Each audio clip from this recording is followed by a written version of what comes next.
Hey guys, what's going on? Xbox All In channel, host Sega Forever. Doing this video, I know I owe you guys some political videos. Haven't been doing them on my channel. Again, I keep up with this stuff all the time. Um, Keep myself very well informed, especially given the job that I have and where I live and all of that stuff. Right? I mean, if you're a citizen, right, you actually should take politics more seriously. The problem I have, in fact, the problem I have with a lot of people is they say that they don't take politics seriously or it doesn't matter, but they still get involved, right? I mean, for me, if you feel like politics doesn't matter, doesn't affect your daily life, I'm totally fine with that. That's your choice, right? Everybody has the right to vote. Not everybody should be voting.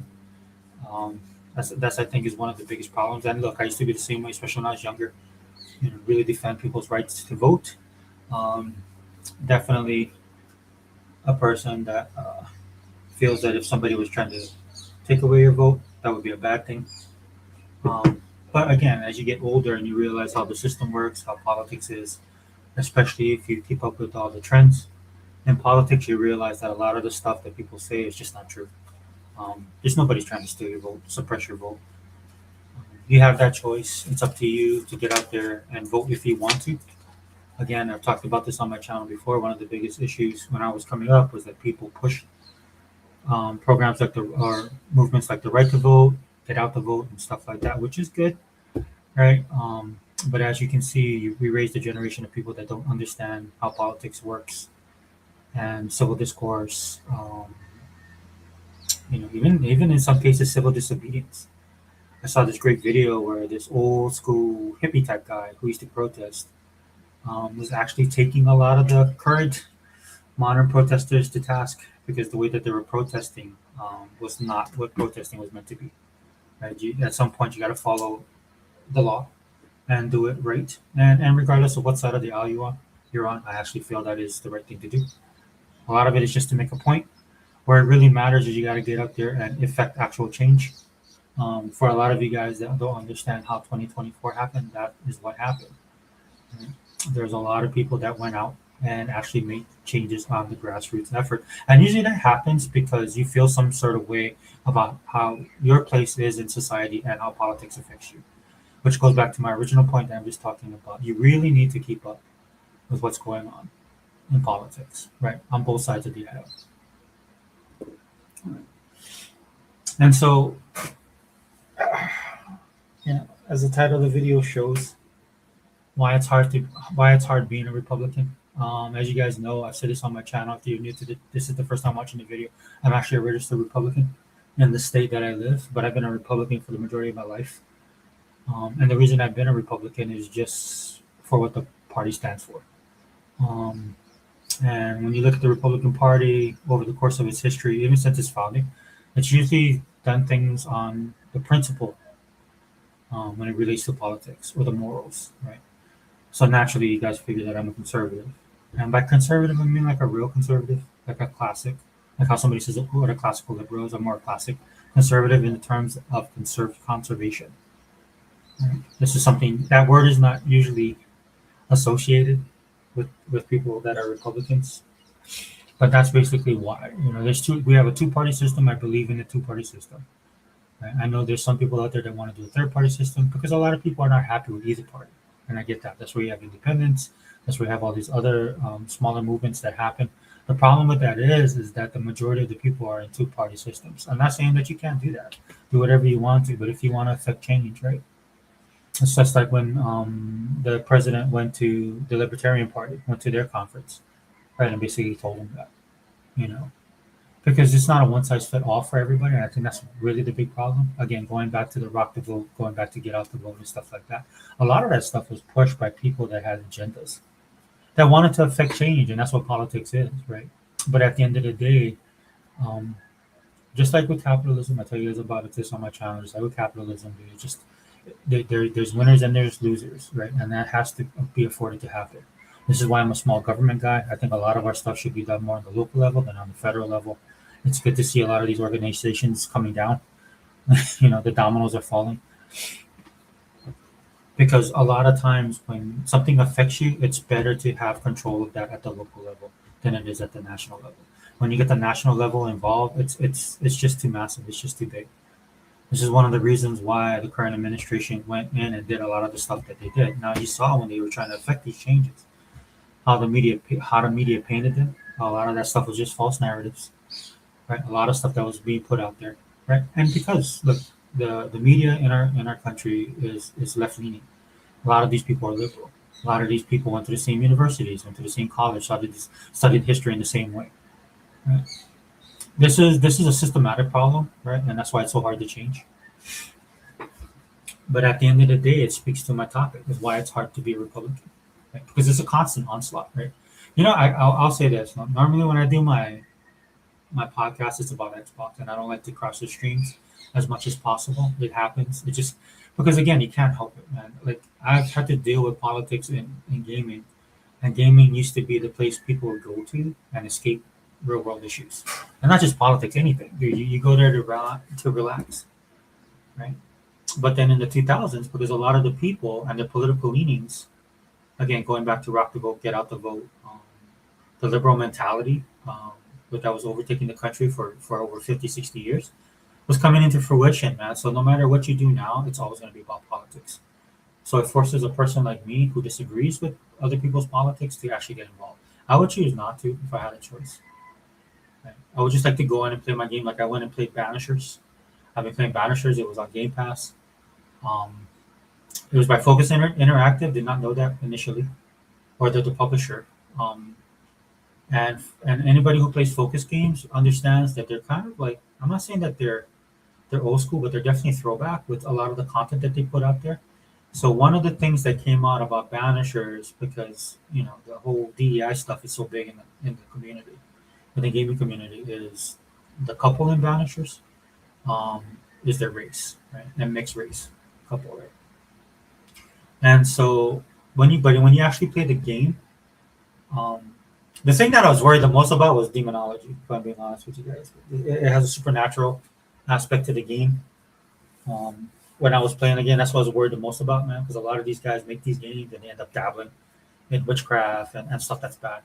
Um, but at the end of the day, as I'm playing the game, and I'm just probably, I think like 30% through, 35% through. Um, so far, that doesn't seem to be the case. It just seems like a person that was trying, or a team that was just trying to make a game and trying to put their best foot forward, create the game that they wanted to create. And the reason why I'm at 30% is because there's a lot of dialogue in the game. And kudos to the developers of Banishers, because I actually felt, like I told you about escapism. When I play the game, that I actually feel like I'm kind of back there, when you had the first settlers. Because this is New Eden, right? So of course it's the new world. Um, I believe the female character, I want to say she's Haitian, or maybe she's Caribbean, right? And then the guy is actually Scottish, and they're actually great. They're actually great characters in the game. Even when they show the scenes, because they're actually intimate in the game, but it's not wasted, dude. It's not something that's forced. It's actually you feel for them as a couple, uh, race and color aside, and that's what drives the story. It's actually the basis of what's going on in the story, and it actually lends to the play mechanics. But the world that they built, man, it's really well done, and the dialogue is good. There's things that are said in the game that's very you feel that it's of that time period. Yeah, that's the best way I can put it. Again, I'm only 30% in the game. By the end of the game, this stuff could all fall apart, but I've been enjoying the ride. It's a great game. Highly suggest you guys check it out. It's on Game Pass right now. Okay, let me get off of that first and get back to what this is all about. Um, so again, right, playing that game, understanding what's going on in gaming right now. For me personally, I think this is why Microsoft is shifting. This is why a lot of companies are shifting. The road that they went was not working. A lot of them were militant about it, right, trying to force the issue. Microsoft was one of them, not as bad as most companies, but they were definitely one, right? They were more passive aggressive about it, but at the end of the day, they were still trying to push this agenda, and this agenda is falling apart, right? So now it's forcing these companies to shift. Now, the fact that the economy is so bad, and people are struggling, that definitely put a nail in the coffin. Like I tell you guys all the time on my channel, no matter what is going on, how you feel when the rubber meets the road, and you can't afford groceries and you can't pay rent, you don't have a place to stay, you can't afford a house, your car note, your insurance, everything is expanding exponentially. You see what's happening in the streets of Hormuz right now, how it's affecting our gasoline prices right now, right?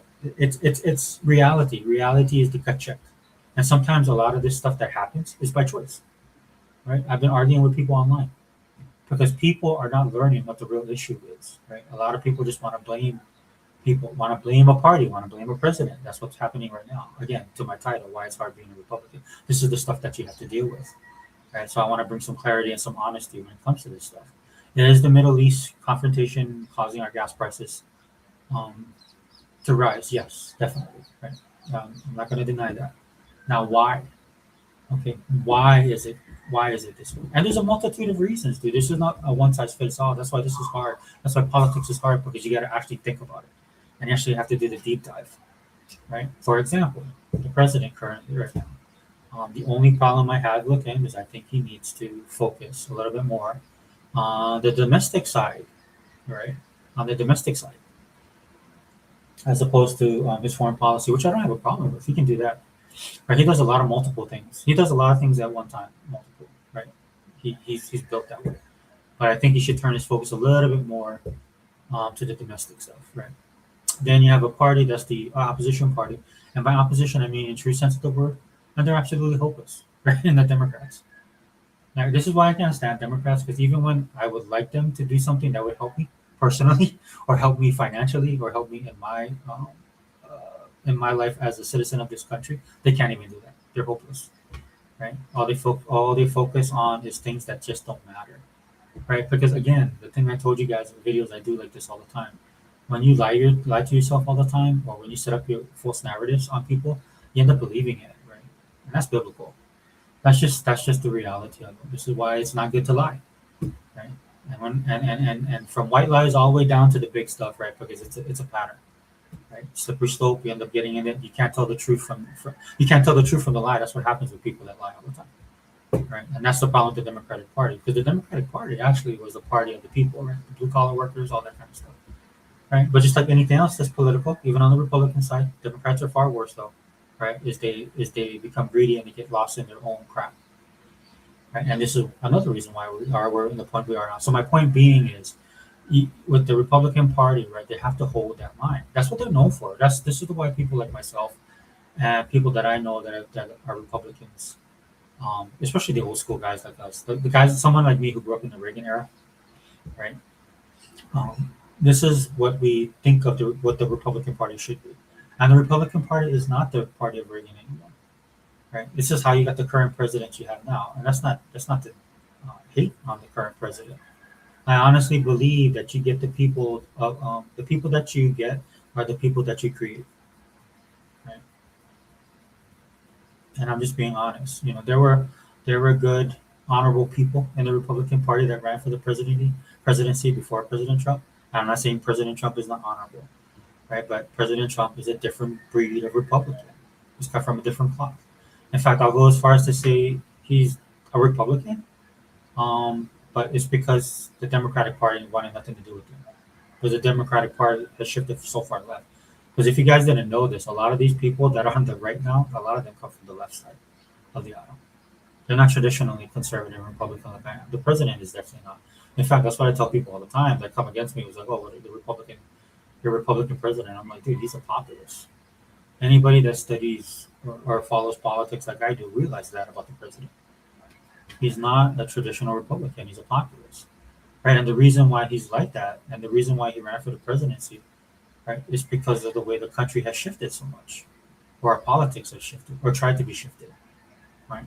Dude, a lot of people on the Republican side, like you hear people talking about the Civil War on the Republican side, it's because there's a lot of debate and arguing because a lot of people on the Republican side came from the left. So this stuff that's going on the Republican side of the aisle is what's supposed to be happening in the demographic of what our politics are, the left and the right, Republicans and Democrats. But so many Democrats have come over to the Republican side because they can't have opinions on the left side, right? Because on the left-hand side of the aisle, those people are absolutely psychotic, the ones running the party, right? A bunch of activists, anti-American, communist, socialists, people who want to affect change, and that'll destroy the country. That's what you're tasting right now. A lot of the stuff that you're tasting right now, especially with costs, is because of our policies over the last 50, 60 years, because of our culture, right? Especially when it comes to politics over the last 50 or 60 years, right? You know, and that's why, right? A lot of the problems that the Republican Party has is because it's hard to hold the line. It really is. And again, to equate it to Xbox, right? This is why it's hard to be an Xbox guy, right? Right? Because nobody likes you. Most people hate you. Your gaming media hates you. People want to see the absolute destruction of your brand. And I'm not just talking about the console. There's a lot of people in gaming that just want Xbox to go away. The only thing that keeps Xbox solvent is the simple fact that it's Microsoft owns them. Right? But then Microsoft does the same stupid things that Republicans do a lot of times. They want to be liked. They want to be invited to the show, right? Um, they want to have their cake and eat it too. There's Republicans in the Republican Party right now, and the reason I'm talking about this is there's Republicans in the Republican Party right now. If you look at their track record, look at what they stand on, their campaign, when they ran, all this kind of stuff, how they vote, right? Their support of the current president, the support of the Republican Party is pretty, I say like 85 to 90%, right? But over time, dude, it's hard. Dude, it's hard to stand on that wall. It really is. Right? It really is. And a lot of them are faltering right now, right? I mean, there's a bill coming out that they're sponsoring, not Republicans, not Democrats, right? For amnesty, right? For illegal aliens in the country. Right. And this is, and I'm not the Republicans do this all the time. Republicans are their own worst enemies, right? Like like I say with Xbox, dude, there's people out there that hate you, so you're gonna have to deal with that hate. There's people like say you do whatever these people want. Again, you're an Xbox guy. When Phil Spencer was in charge of Xbox, they did every single thing. They did every single thing that the gamers were asking for. More powerful console, AAA games, AAA studios, and it was never enough. And that's how life is, and that's how politics is. It's never going to be enough, right? But it's hard, right? Because it grinds, right? It's hard for you to hold that line because it's grinding. It's a constant. It's 24/7, right? You got this machine all the time. Look, man, evil never sleeps, right? We all know this. It's hard to be good. It's hard to be the good guy. It really is. It's hard to do the right thing, right? Because it's easier to do stuff that's bad. It's easier to be flippant. It's easy to be a one-off. It's easy to choose the road less traveled, right? So right? Broad is the path, right? Broad is the way to destruction. Narrow is the path, right? That's what you see playing out in real time for a lot of these people, and it's sad to me, man, because a lot of these people I actually like. I follow a couple of them. In fact, one of the people, she's a representative in California. I actually commented her respectfully, right? But gave my let my feelings known, right? And one of the reasons why some of these people are compromised is because they come from that background, right? Yeah, and there are success stories. That's why they're in the Republican Party. But a lot of times, man, when you're getting hammered on all this kind of stuff, again, making the correlation to being an Xbox guy, you're a gamer, but the gaming community, right, is constantly telling you that your system sucks. Xbox is a greedy corporation. Xbox is a stupid corporation. They can do nothing right. They don't AI trash, all this stuff, even to now, right? And that's the funny thing. If you look at what's going on with Xbox, there's a lot of their stuff. It's just this is just the same. It's the same. They're trying to push the same narrative. They just switch it up, the delivery system. Right now, it's with AI, right? Or it's Microsoft being greedy because they raise the prices. Meanwhile, it's happening all over the country, and that's a systematic thing, right? It's a systematic thing because what happens is when you do that kind of stuff, right? It's something that's created from a long time ago. That's why it's hard to affect change. You saw how the president fired his Department of Justice person, right? And I feel for her, man, because I know a lot of these guys. They say the right things. They go to these rallies, man. They go to these MAGA rallies, man. They get all into it, right? They get caught up in the emotion. Even the people who support them get caught up in the emotion. But then at the end of the day, dude, when the rubber meets the road, bam, right? It's like boom, right? You're actually in the job. You're actually doing it, dude. And this is why a lot of people get upset because he was talking a good game, right? When you get in there, dude, then the reality hits, right? There's just some stuff you can't do, right? Because of reasons. And what I mean by reasons is not flippant reasons. I mean like there's legal precedents. There's all this stuff, right? That's why a lot of people don't understand how politics works. and people are shocked, right? When they think that they're going to get their whatever they push for, whatever they want, and it doesn't happen, right? Hey, what's up, Unlimited? Um, Unlimited said it's never enough for. Hey, sorry I was late on the Easter thing, man. I saw it, bro, but I work on weekends now. It seems like to be I get more time, dude. So if you guys want to jump on a wrecking crew, I'll try and set it up for Saturday. It's kind of hard though because my boss, like the one Saturday I was gonna do it, and then my boss on Wednesday told me, "Oh, we gotta work." Messed up part about that is, dude, we did work, and these dudes didn't. They kind of left us hanging, right? So luckily, my boss, he's smart, man. He had like a bunch of stuff for us to do, just in case, man, because he was suspect of these dudes. Because their communication throughout the week, well, actually throughout the month, was not good. But yeah, man, I hope you had a blessed Easter, man. It was good. It was really good. Um, it's never enough for Democrats either. They're pushing more and more left, and the leftists are more pissed than ever. You can't win with some people. Yeah, yeah, 100%, dude. That's why you have guys that, and that's the funny thing. Like a lot of the people coming in, there's a classic liberalism that I like, that I do like, right? It's just like I like the classic conservatism, right? The stuff that you see on the right, on the far right, definitely not down with that. And it's sad that it's like that. I mean, the great thing about it is they really have no power because the people like me that don't like them, and then you have the left that utilizes them and the hate. It's like being an Xbox guy, Unlimited.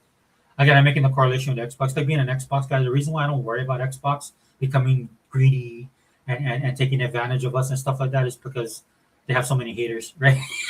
So it helps keep them in check. They can't run amok. That's the only great thing about Xbox getting hate is we can use that as our shield. A lot of times, like how I've been questioning them on some of their choices. And again, it's not out of place of hate. It's just that I think they can do better. The mixed messaging. Obviously I'm not sure how you feel about Asha, but Asha has been amazing to watch thus far. Um, I mean, so that's how I equate it to. I know I'm flipping the script today. I'll use politics and I'll bring Xbox into it as opposed to the other way.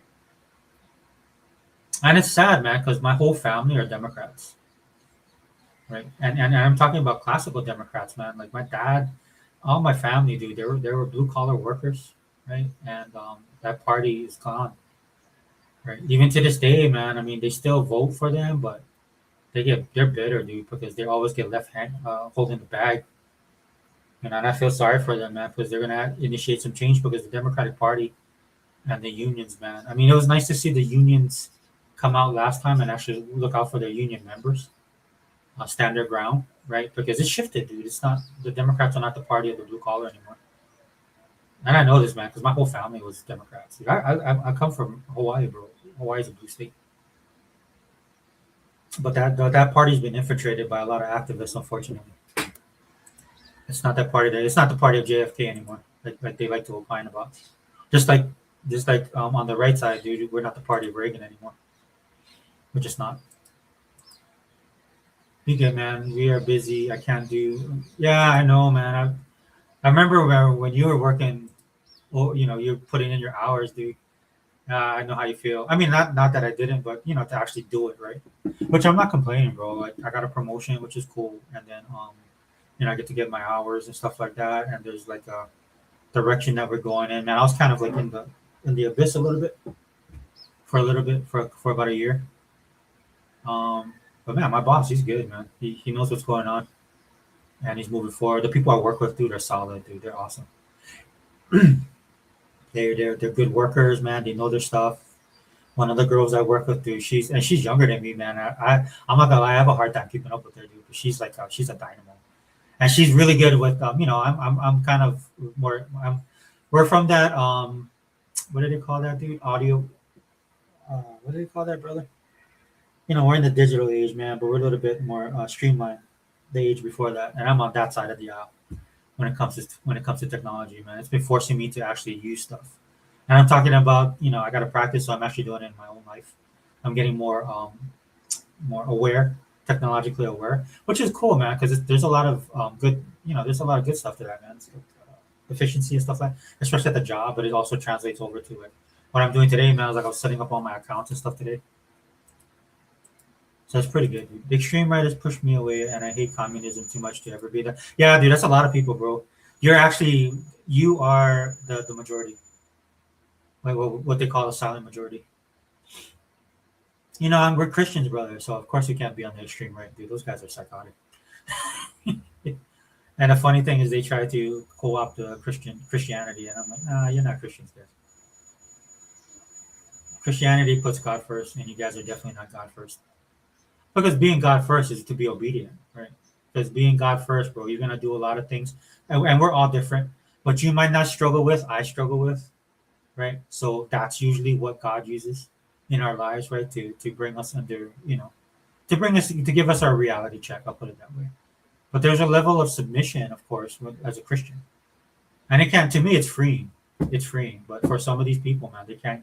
They got the ego, bro. They got the pride. They can't give it up.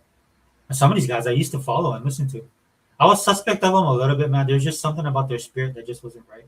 That would bother me. But I gave them the benefit of the doubt. And then lo and behold, man, these guys have turned into right wing psychopaths. It's sad to see, dude. It is. Because they are, at the end of the day, when you look at them, they do have some level of intelligence and they make good points. They can. But man, once you get emotional and once you let, I'll just be honest with you, bro. Once you let that hate get a hold of you, it's over. And then you start twisting, especially when they talk about Christianity, they start twisting it for their own goals and ends. And that's when you've lost, man. I mean, the best you can do is pray for them, bro, because they're lost, dude. They're really lost.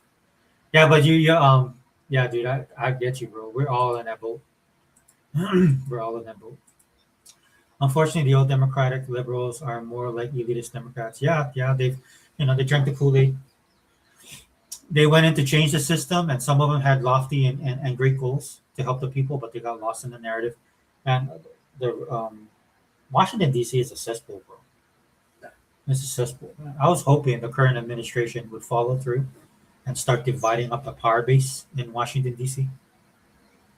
because I think it does matter, right? They're just it's just incestuous at this point over there, dude. Like you have a lot of, a person is good is when they get chewed out and tossed out of the system. Right, for the most part, there's some people that get tossed out because they didn't perform on the level they're supposed to, like, you toe the line. There's those type of people, but for the most part, a good person is hated by both parties. Yeah, I mean, money does that, bro. Money and power and influence, right? It becomes less about the people you're there for and all about you. Not you, but the people like me. That type of mentality, you see it all the time. That's why politics is bad. And you can't have honest conversations. They rely on funding, which I think is bad. They should get rid of that. I think it actually should be a service, like how you join the military. And there can be benefits to the military, but at the end of the day, dude, you're putting yourself out there. You don't own yourself when you're in the military, right? You work for the military, so you give up your certain freedoms that you have, right? Like you have to be in certain places, you have to follow orders. There's things that you have to do, and politics should be like that. Like how it was originally intended. A lot of the people back in the founding of the country did not want to be politicians because it was a bother, right? They actually had lives. Now politics is like big politics, right? It's a big government. It's a business, and people make millions and billions of dollars on it. And that's been a problem for over a century, man. And that's why, well, I say century, that's about 50, 60 years. It's been that bad. So I like Asha. I'm giving her the time to make Xbox look how she wants. I've been too busy to join you and Hebot on the streams. No, don't worry, dude. We've been busy to join ourselves on the streams. I just did a podcast yesterday because I had time, and I wanted to talk about what Xbox was doing, going back like a Redux, right? It feels like they're taking the best of every generation and trying to mold that around the current, what like you said, what Asha wants Xbox to be, and putting the fans first. I think that's really important, right? I mean, dude, I would be amazed. I would be so happy. I forgot to say this on the podcast yesterday, but I was actually going to talk about avatars. That's one of the things I love the most about the 360 era was the avatars. I hope they bring that back as well. Dude, they could do so much. And I really encourage Microsoft to spend the money on that, on doing that. I know they like to play a little bit loose when it comes to their stuff, but they really need to make their brand an entertainment brand, just like how Seamus told them they have to be. Because every other company is doing it, dude. It frustrates me to have an Amazon Prime account. and not be able to just go with Amazon on just shipping. I don't need their music service. I don't need their television. Dude, I don't watch their stuff. And then now when I went on there to actually watch something, because there's the Korean show that I wanted to watch, and I went on there, so, oh yeah, go check this out because it's only on Amazon. Then, dude, they're like, oh, I have a Amazon Prime membership that I pay for. Then they told me I have to like upgrade to the Ultimate so that I don't get commercials on Amazon Prime. Dude, that I was like, bro, that's dumb. That's stupid. You know what I'm saying? I'm like, no, dude. The whole reason of streaming is not to have advertisement in it. Dude, that's a no deal for me for a lot of stuff, dude. I'm like, dude, just I don't want any ads, dude. Just charge more. Don't tell me you're doing that because of ads. You know what I'm saying? I don't know. Some of these guys they just don't get it. And I know Asha was looking at that kind of tier, dude. Don't do that, Asha. Don't do it. Unlimited said, yeah, we lived before the internet became all consuming to our lives. Yeah, I think that kind of gives us an advantage that we can step away. Because I see people struggling, bro. When they don't have their phones, man, they're lost, dude. And I'm like, bro, I never want to be like that. Sometimes you got to take a break. That's what I've been doing. So I had to get a new phone, bro, because my phone was bad. And so, but I didn't want to pay like a lot of money for it, dude. So I just waited and waited. My phone would still work, but it wasn't the best. Only problem I was having is because of my work. I have to use my phone for work, and so I waited. But then luckily, I went in and they had a deal on the 17E. The 17E released, and it checked all the boxes. Right, I don't need the most fancy phone, but the most important thing is I didn't want a big monthly payment, and we were able to work it out. The guy worked with me. In fact, he hooked me up with some stuff to try out and stuff like that. But it was really good. I didn't have to like lose anything in the translation in the transaction. You know. But yeah, I think that benefits us that we're not totally all digital, like with all this AI stuff going on. Look, dude, if AI helps, fine. If it doesn't, I don't care. Unlimited said their co-op of Christianity bothers me to my core. I'll pray for them, but man, they have God so twisted. I'm not where their doctrine came from. Yeah, yeah, and we do need to pray for them, bro, because ultimately they'll stand before God like all of us, right? They'll be held to account, man. You know what the Bible says about adding or taking away, you know, manipulating and using it for their own, evil, demonic, bro. I'll go down there. The demonic, dude. I can't believe some of them, dude. I'm looking at them right now, bro. How can you be a Christian, bro? You know the sad part, bro. We lost Vodi Bakum.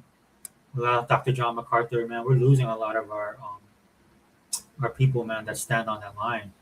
And that's something I've been thinking about. Maybe that's why I've become, it's like some people have said I'm becoming militant. I'm just not becoming militant, man. I'm becoming more dedicated to the cause of, and that's the cause of Christ, right? Not politics.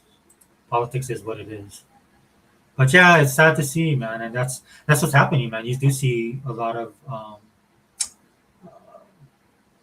I'm not saying it's like a Reformation movement and stuff like that, but you see people actually, giving their life to Christ, becoming new Christians, new converts, and that's because of the times we live in, right? There's a lot of stuff being revealed right now. And I think God does that in His own time. Like He'll reveal stuff to us, and that causes people to have moments of clarity.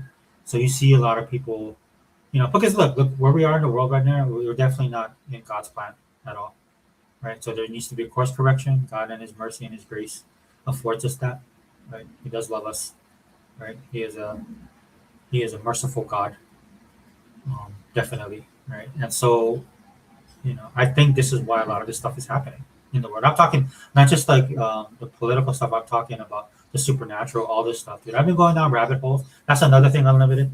I've been going down these rabbit holes, researching stuff, looking at stuff, and I find it interesting. It's causing me to look at things differently, and in a good way, not a bad way.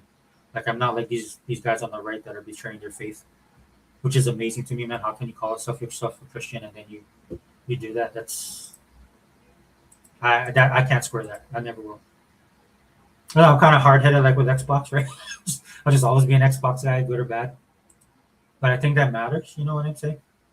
I think it matters to like have that type of stance, morals and principles.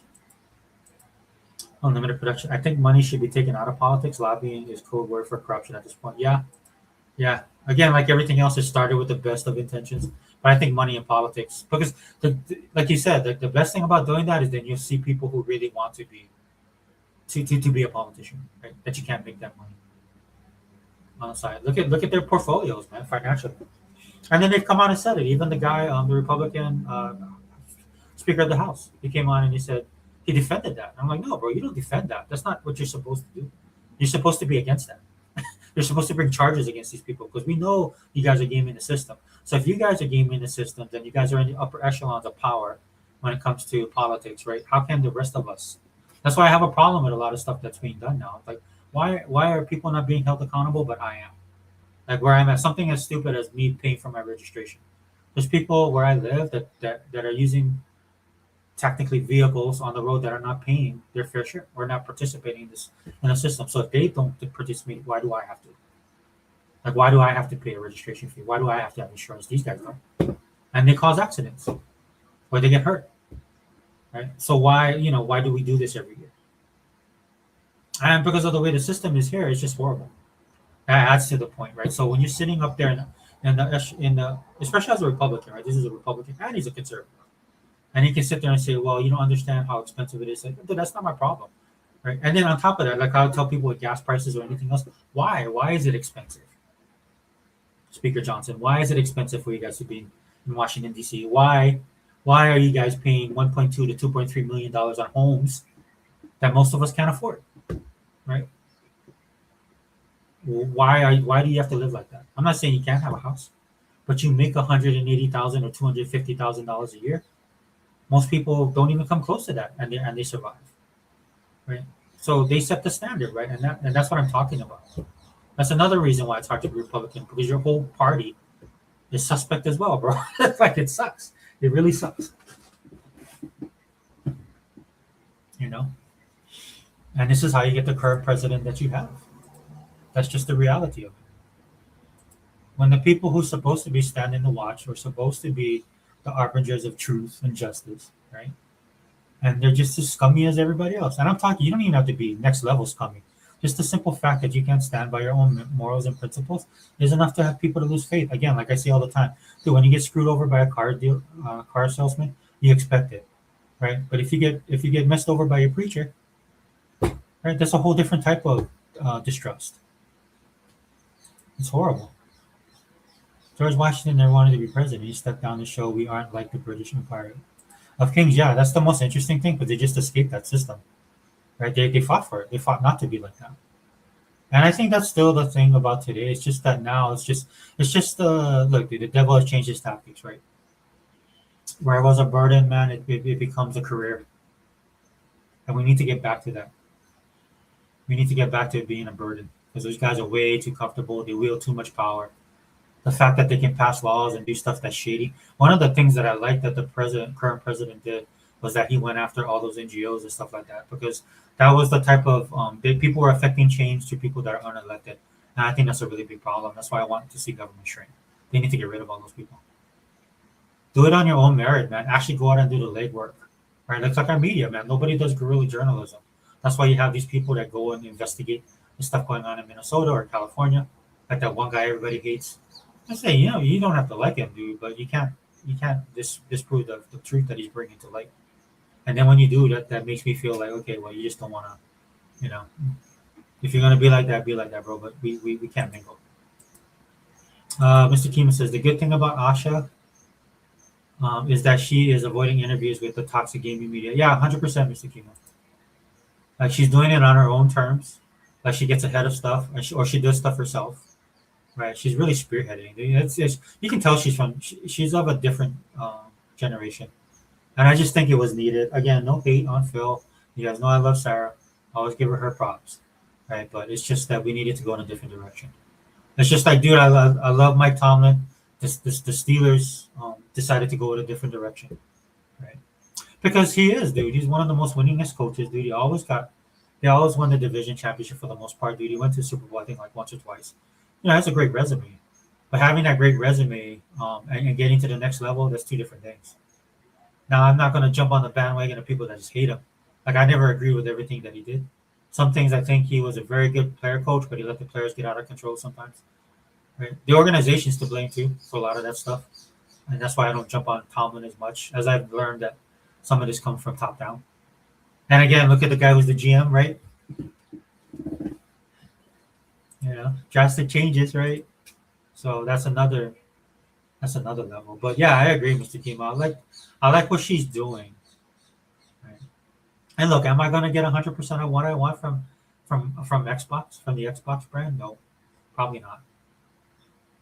Right? But if from just based on the stuff she's doing now, tells me she's the real deal. Right? It's been what she's been in the position for like 2 months. She hit the ground running, and she's never stopped.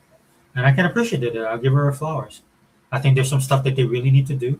I think they need to get more serious about where they are when it comes to console gaming, where they are in the industry as a whole, and they need to.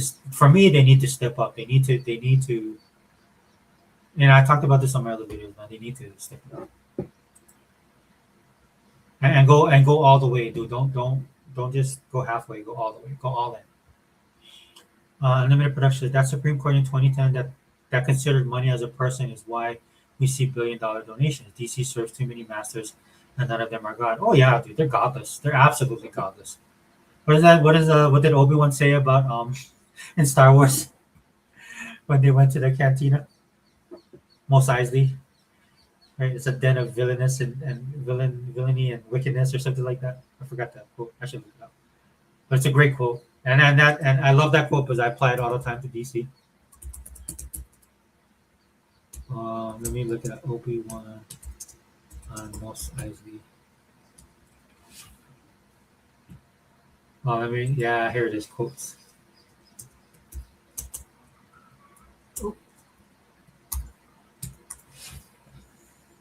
Obi-Wan Kenobi famously said about Mos Eisley, you will never find a more wretched hive of scum and villainy. That's Washington D.C., bro. That's what that D.C. is. That cracks me up, man. That's so applicable, right? And the people there, man. Look, there's some good people there. It's like any other, just like with Hollywood. I jump on pop culture and stuff like that. Jump on their throats, man. But there are good people in the industry. They're good people in politics, right?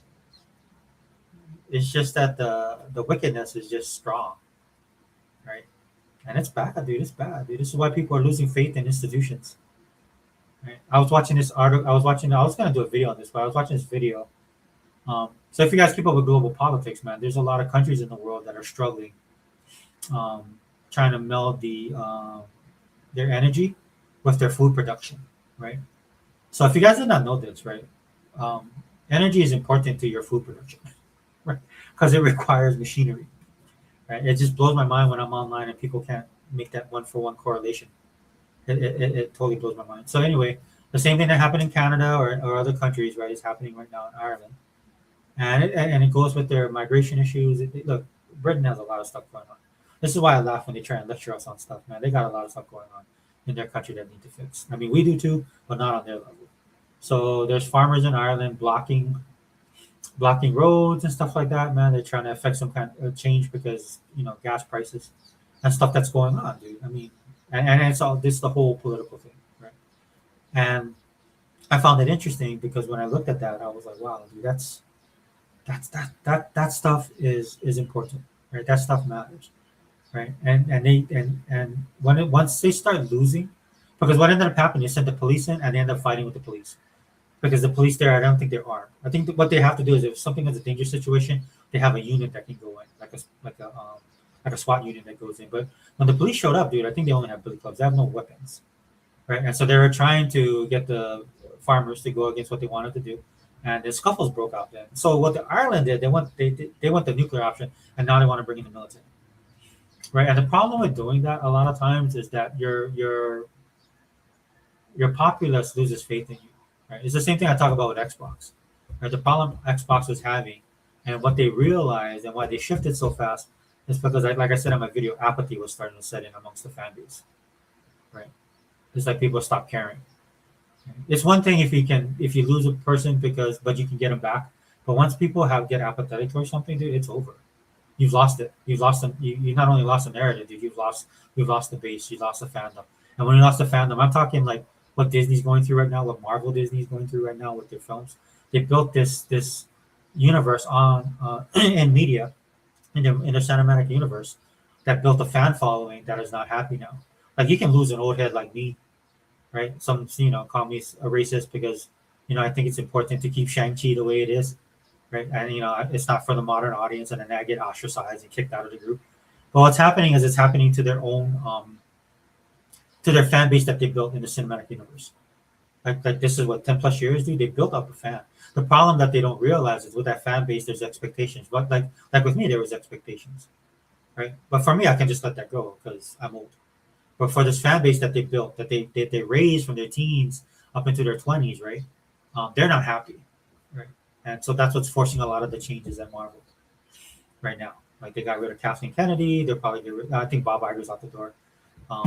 The problem is, will they learn from that mistake? Right? Sorry, I'm losing the thing. Yeah, we lost a lot of them who stood on the cause of Christ. Vody Pass surprised me. He was only in his 50s, but he's with God now. That's unlimited, bro. But you see the pattern, though. A lot of these people that preach gospel are going home. They're going home. You know, well done, my good and faithful servant. That's what I think about. That's why it's important, right? To pass the torch. Because of course, none of us we're not eternal here on earth, right? We will die, and we will move on. But it's such a blow, right? The good thing is like we live in a modern time where we have their words, not just in print but also on video, so you can always go back and visit it. And I think this a lot of the stuff that's going on is inspiring a new generation, right?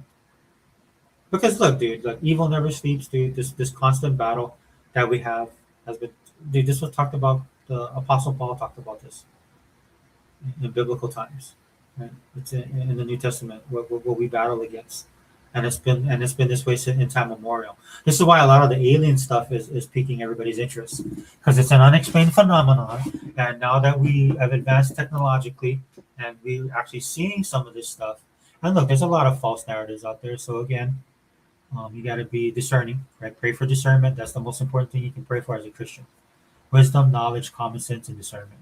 Because you have to be able to discern, right? Also, it'd be helpful if you read your Bible. Read your Bible, right? Read your Bible. That's pretty. I love that. I love that meme where somebody there's this guy he's looking up to heaven and says, "God, speak to me," and his big hand comes with a Bible.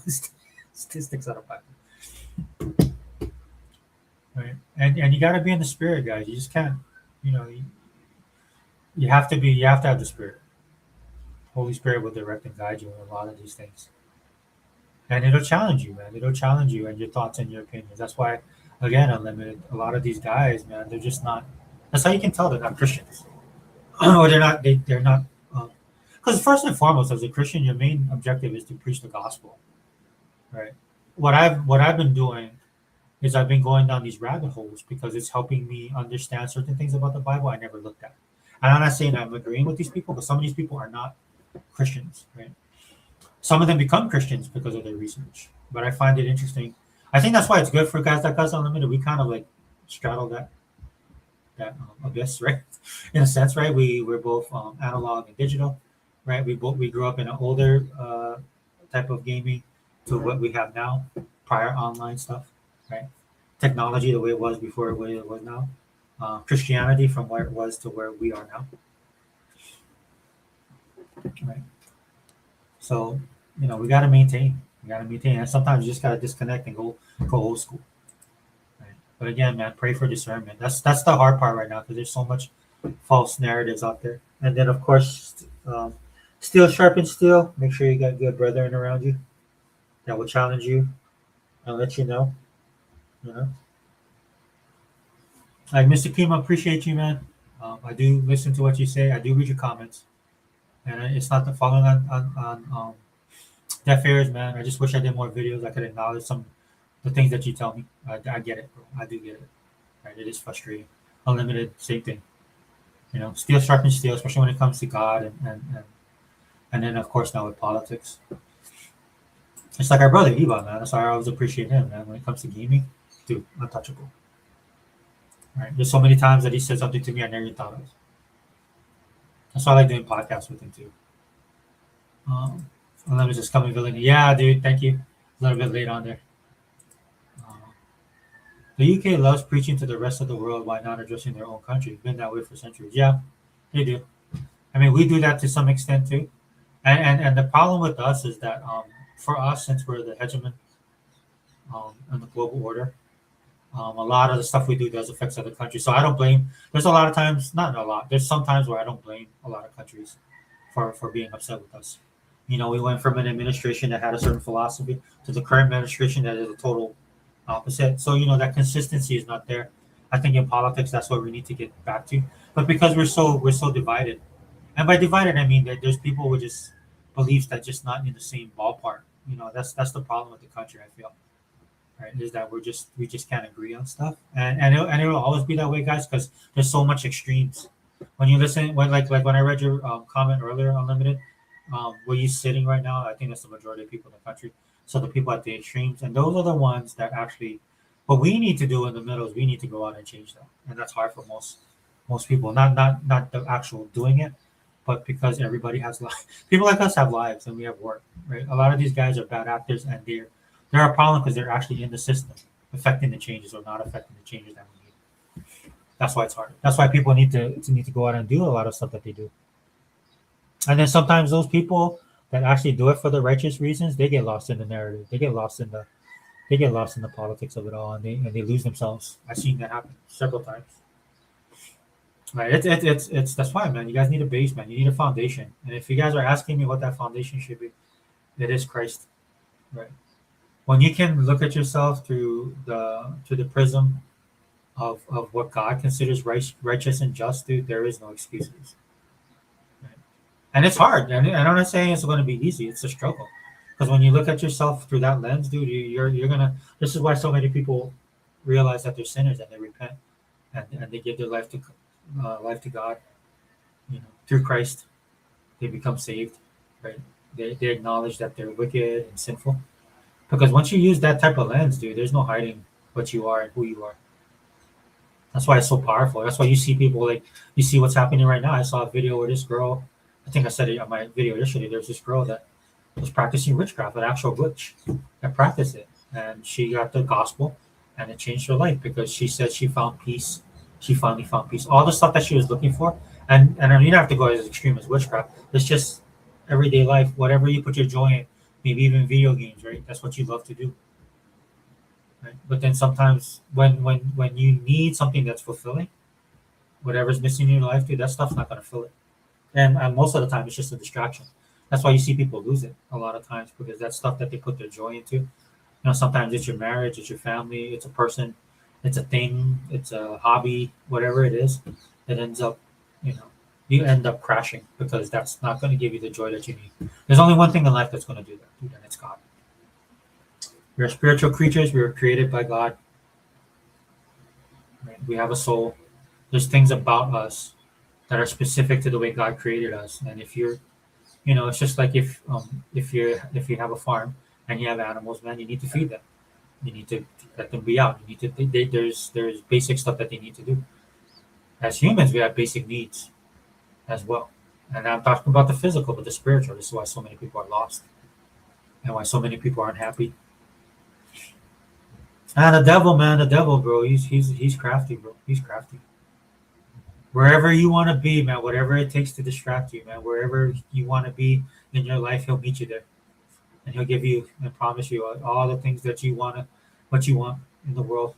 Doesn't even have to try hard for most people, because we're naturally sinners, right?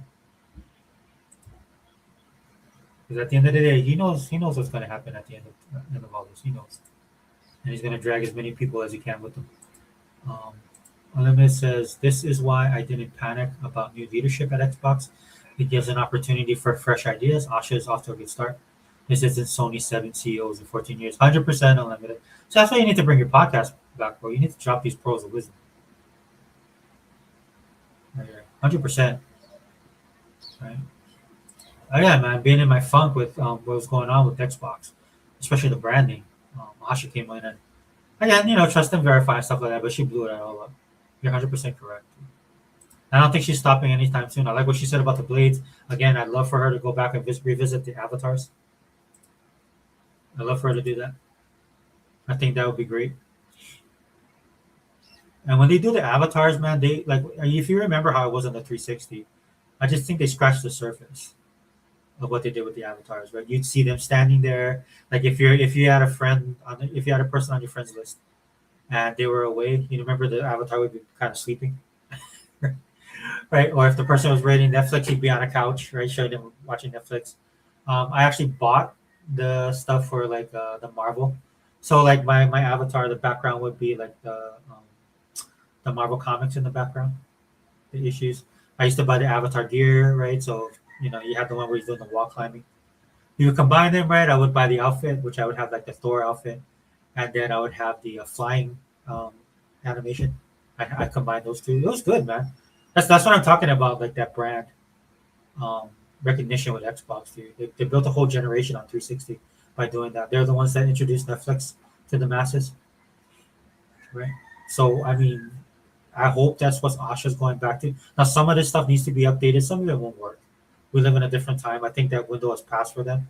Had they continued it with the Xbox One, which again was what they were going to do with the Xbox One originally, and that all fell apart because you have a gaming community and a gaming industry that's just absolutely toxic. I don't like using that word. I'll use it in this case because it all came from hate. It all came from hate, and you've raised 2, 3 generations on Sony, and that's another problem that they have to deal with. Whether Xbox wants to acknowledge it or not, it's there. It's a big problem, and you're not going to be able to win over the next generation unless you take care of the issue that's Sony and their PlayStation. But 100% on that. Yep, reading the Bible so I can fully understand and be as wise about God that all the true gospel leaders did. Yeah, 100% unlimited. I was reading to the Old Testament. I was beginning Leviticus. Just and of course reread. We're going back through the Bible, and I was blown away by the temple. Um, you're seeing it from a different light, especially in light of this is why the Bible. You need to constantly be in the Bible, right? Because there's things that happen in our current um, situations that we're living in right now that will shed light on the Bible, like the building of the temple, right? Went to a Christian school, bro. So the building of the temple, man, realizing how much thought, right, the requirements God put on the children of Israel when they built that temple, and ultimately for Him to dwell with them, dude, man, that's not no simple task. And of course, being in the presence of God, dude, that was, thank God we have Jesus. We just celebrated Easter. This is one of the most important things that mattered to me about Easter, that we had a sacrifice in the Son of God, in Jesus Christ, our Lord and Savior, that took that all away, that washed away with ultimate sacrifice, wash away all your sins, so you can communicate with the Lord directly with God. Right? If you go back and look at the Old Testament, what the Israelites had to do, right, dude, it's not for the faint-hearted, man. It's a constant, and we should be striving to, of course, be like that. Man. But God knows we're flawed. This is why I believe by salvation through faith, right? Because I know we're flawed, and it's hard for us to do that, right? It's and it amplifies Christ's sacrifice on the cross, right? One of the stories that's coming out that I always love is the thief on the cross, right? That's an important for Christians to realize that ultimately it's God that sacrificed Himself on the cross through Jesus, right? And that's how we're able to attain salvation by grace through faith, not by works. And I see that right now too. This narrative that's coming out, justification by faith, no, justification by works, no, it's justification by faith, because you're never going to be good enough, right? And again, that's why a lot of and you can tell, dude. Look, dude, like I said, man, the devil's crafty, bro. Because what he's trying to do, what I see, like with these people on the far right, Unlimited, and how they're trying to twist the Old Testament. Like a lot of these people, are like, oh yeah, the Old Testament doesn't matter, it's New Testament, and these people are Christians saying this kind of stuff. If you're an atheist or if you hate God, I would understand, right? It's like being again, it's being like an Xbox guy. It's one thing to have Sony guys say that, but when you have your own side doing that, right, that's what irritates me as well. But like have these Christians, quote unquote Christians, right, saying that that stuff doesn't matter now. And the reason it doesn't matter, man, is a lot of them are being influenced by their politics or their worldview, and that's dangerous. None of that matters, dude. Even like I talk about politics, all the stuff that I do is nothing compared to my relationship with God. Right? God is first, always. God first. Boom. That's all that matters, and everything else just trickles down. This is why when people like look at me and say, "Oh, why don't you hold these people responsible on your side of the part?" I said, I do hold them responsible because I don't care that they're Republicans. I care that they're doing things that is right and righteous. And I mean righteous in the biblical sense. Not your own righteousness, not your own morals, not your own principles, by biblical sense, of which we all fall short of. Which again goes back to what I'm saying. This is why you need grace. Right? Because you're never going to be perfect. Nobody's perfect. Some are better than others. I gotta give you that. But at the end of the day, man, and it's good that it's like that, man, because then what happens is people get full of themselves. This is where ego comes in. This is where pride comes in. Right? The first sin, pride, the fall of Satan, right? Because you became prideful. Right? You look at what's going on in the world today. What do people celebrate? Pride. Everybody's prideful, and that's dude, he had Satan, dude. It was the most high angel on high, and he thought he could replace God. And then he convinced other angels to go around with his scheme. That's how powerful a sin that is. That's why you see pride, man. You avoid that stuff. I know that's not politically correct, but who cares about political correctness, dude? You'll stand in judgment one day. Dude, I fear the judgment seat. I fear it. I fear it. I fear it more than anything else in the world. I was playing the Banishers thing, the Banishers game, and the one knock I'll have on it is that it's a humanistic version of what supernaturalism is, and it's sad because it can be used to deceive people, and that's what's happening. But then God doesn't. God will allow things to happen for our knowledge or for our detriment. Right? That's why you see so many people again converted. You see revivals happening, right? Let's pray for them, because I have Christians coming on and they feel like it's not real, it's more emotional. Well, still, we have to pray for them. Right? A lot of us didn't reach to the point of where we are in our Christian life. A lot of us took a long time. I'm one of them.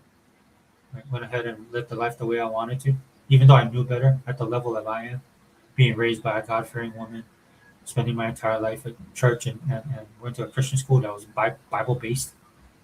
That's how I know some of the things I know, right? And going off on my own, especially as a young adult, right? Doing the things that I wanted to do, getting lost, right? Having something happen that brought me back, right? That's how it is. That's the struggle, right? So pray for them. Pray for these people, especially these new converts, because you can see, right? It's hard. It's going to be hard for them. Like a lot of them are going to struggle. Like there's this one person who gave a great testimony, and the good thing about these people giving their testimonies, you can tell they don't want to, so it's real. And then when they give it, they're heartbroken about it because they're struggling with it. And then the good thing about them saying that is that people will come in and say, hey, you're not alone. Like there's this one girl I followed. I didn't realize that she had an OnlyFans account. Right? I just followed her because of politics. Again, this is why you put God above all, right? Because a lot of times I follow people not knowing what their full stuff is, right? Then you find out, and you're like, I was like, whoa, dude, I didn't know you did that. And I'm not being judgmental. I'm just like, well, I'll just, you're doing that. I pray for you, right? You know what I'm saying? In the classical Christian way, And then she became a Christian. And I think what happened is because of her politics and the people that follow her, people like myself, just by sharing the gospel, sharing scriptures, putting testimonies on her social media, right? Having people sharing messages, like Vodi Bakum, Unlimited Vodi Bakum, great man of God, just by sharing his stuff, right? And in clips of it and stuff like that, I think because she's around people that are like that, it influenced her, and she gave her life to Christ, and she changed it. She stopped her channel. She stopped and I think what ended up happening was that stuff got put online, right?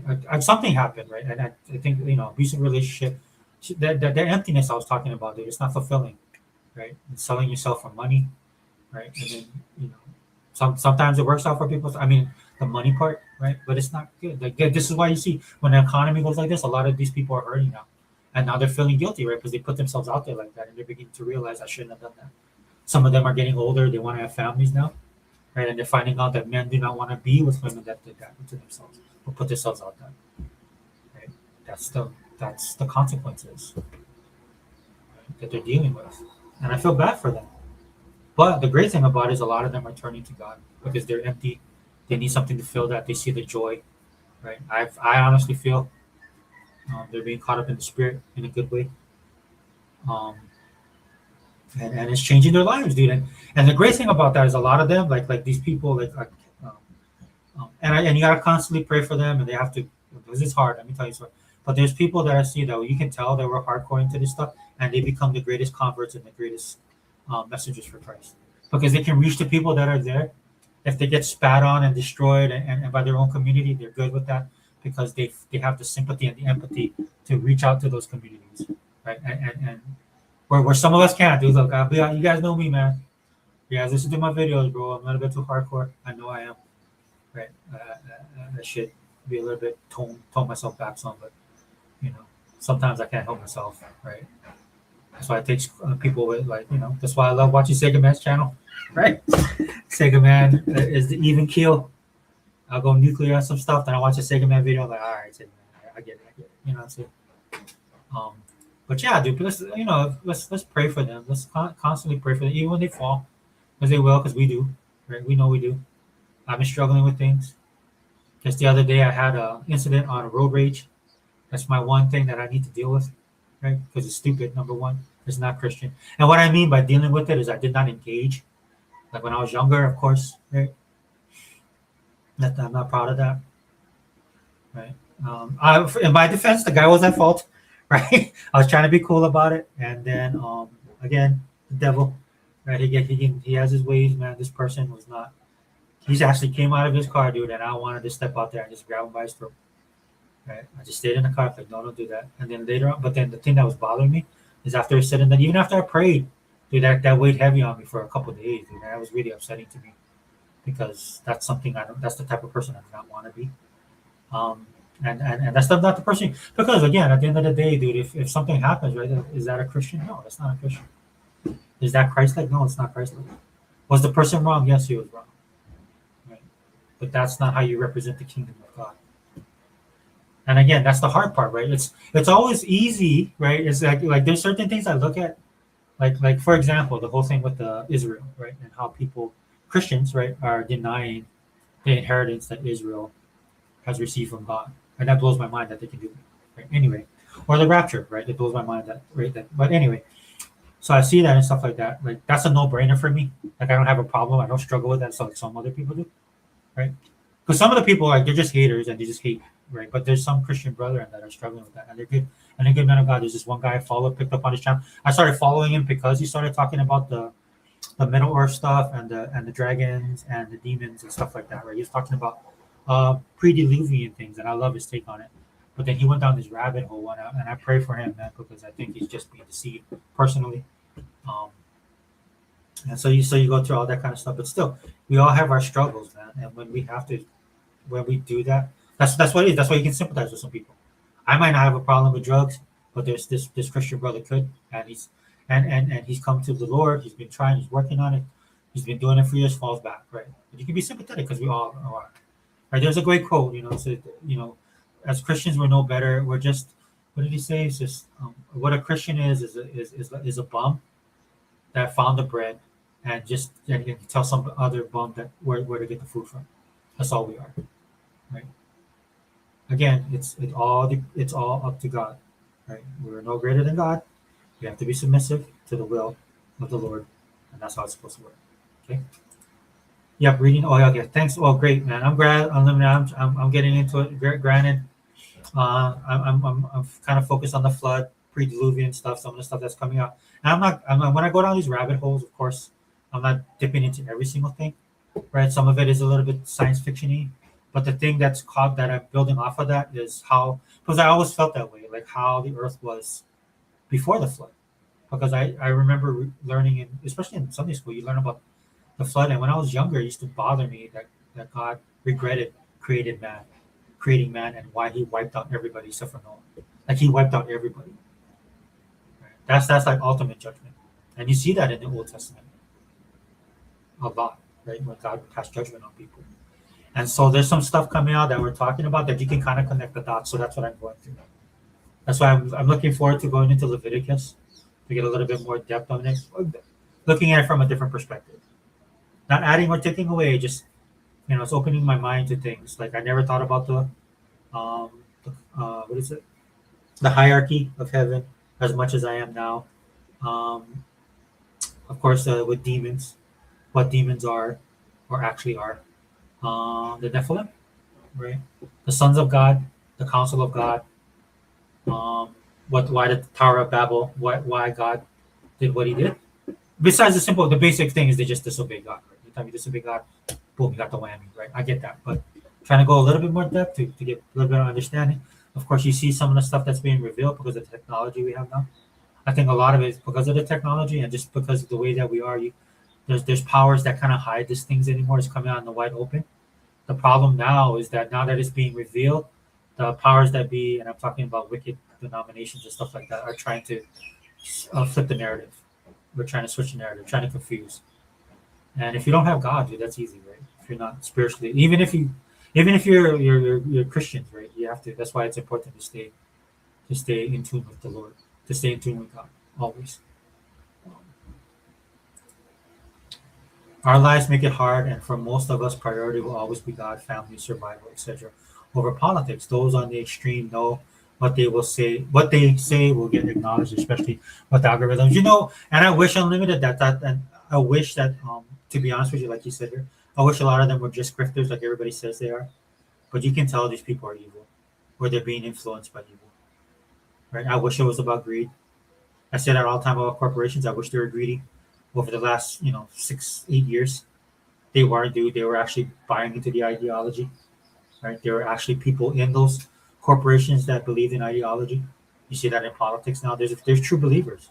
Again, I don't discount the good versus evil, powers and principalities. Again, Apostle Paul talked about this. This is what we're warring with, not flesh and blood. That can be an extension of it, right? But it's on a different playing field as well.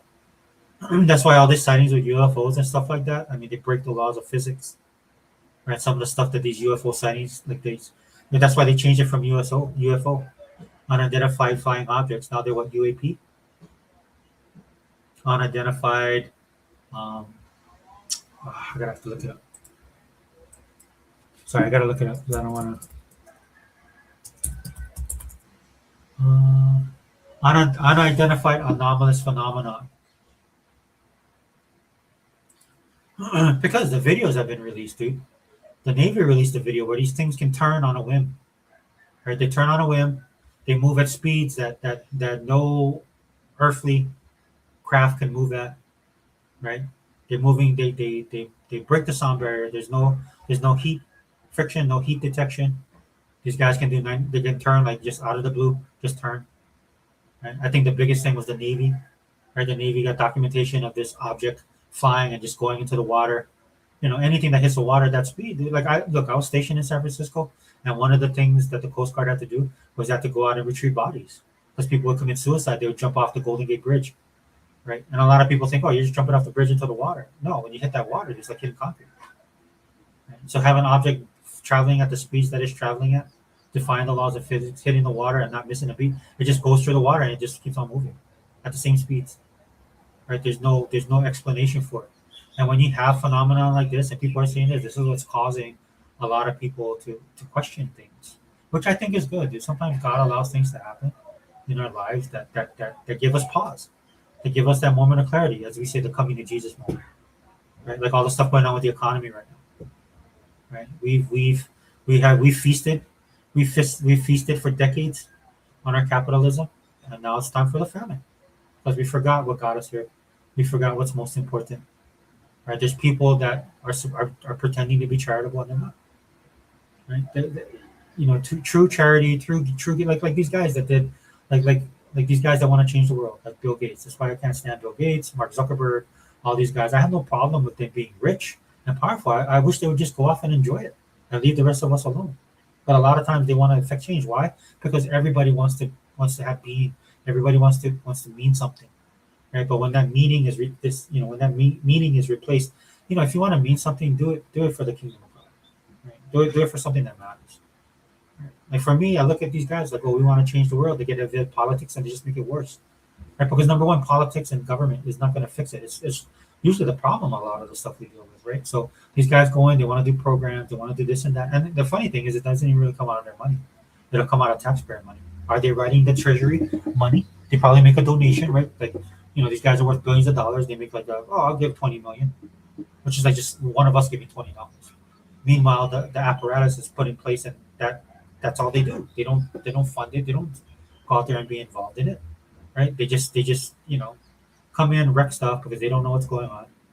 That's why I tell people all the time. If I was Bill Gates and I wanted to help people, like if I had his money and his influence, I would just go. Like I could just go down here to this one place called Ever Beach. I would just go over there. There's a bunch of new houses over there. I would just go into the community and say, you know what, guys, I'll just pay off your mortgages. Why don't they do stuff like that? There's stuff that really matters. You know, why don't they pay?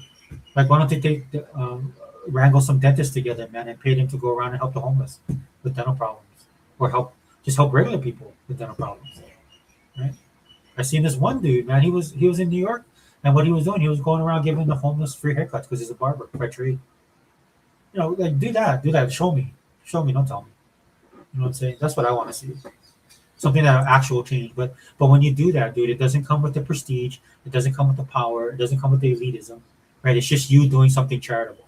And charitable shouldn't get praise. You just should do it because it's the right thing to do, because you believe in it as well. A lot of these people that want to prop themselves up, dude, it's sad. It's sad to see. I can't stand that.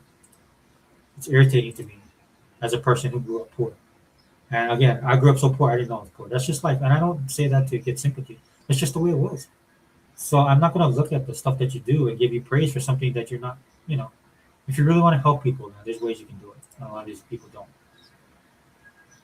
But I agree with you, bro. Put God first, man. I'm spitting so many facts I can't reply fast enough in the comments. Oh, yeah, no worries, man. If you want to jump on, I know you're busy, dude.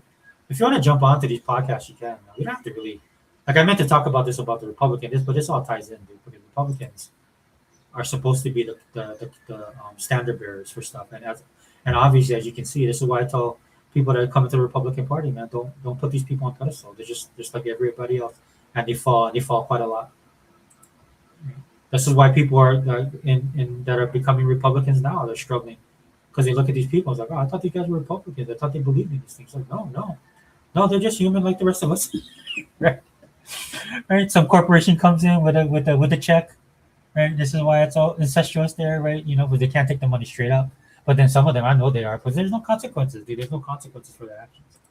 And when you have the Speaker of the House, who's supposed to be the, the end all and be all of political righteousness, arguing for these guys to get money, that if we do it, we'll get arrested and thrown in prison, you know, to insider trading. That's basically what it is. Right? And again, that's why it's dangerous, man. That's why you can't have, man. When you can't have this power. Power like that always operates in that vacuum. Unlimited person, God will forgive them, and getting caught up in the spirit means they will change. It's very hard, but that's what makes it real. Easy solutions are like get rich quick schemes. Yeah, that's why I like where that's the first thing when I became saved, man. My pastor and my principal, not my principal, told me, deacon of the church too, but he's like, oh man, see, you're saved now. See, it's all gonna be easy. Your life's gonna be easy. Everything's gonna just work out, right? And he said, no, that's a lie. He said this is gonna be the hardest thing you've ever done. And he was right. Because at the end of the day, we still live in a fallen world and we're human. And that's why a lot of us look forward to, right, uh, to being with God, to being transformed, right? For a lot of the issues that we deal with, man, won't matter. And then we'll be made a new body. Um, with my broken knees and my swollen feet, have a new body. Looking forward to that.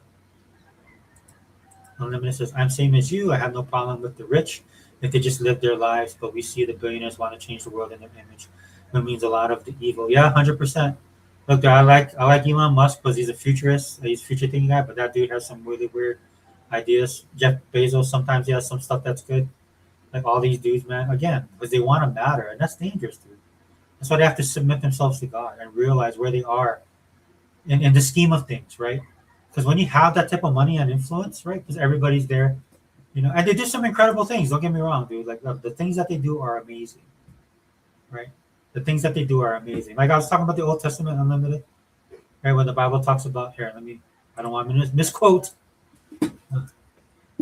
Myth of renown.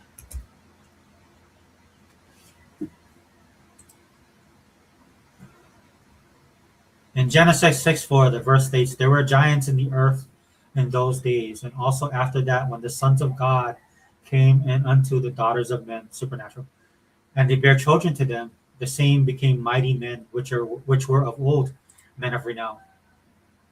Right? That's kind of our version nowadays. Nowhere near the same level. But what I'm saying, men of renown, because they're known, right? And people look up to them, and they have influence, right? They'll Elon Musk will visit a country, dude, and the prime minister or the president or whoever the acting authority is will be there to meet them.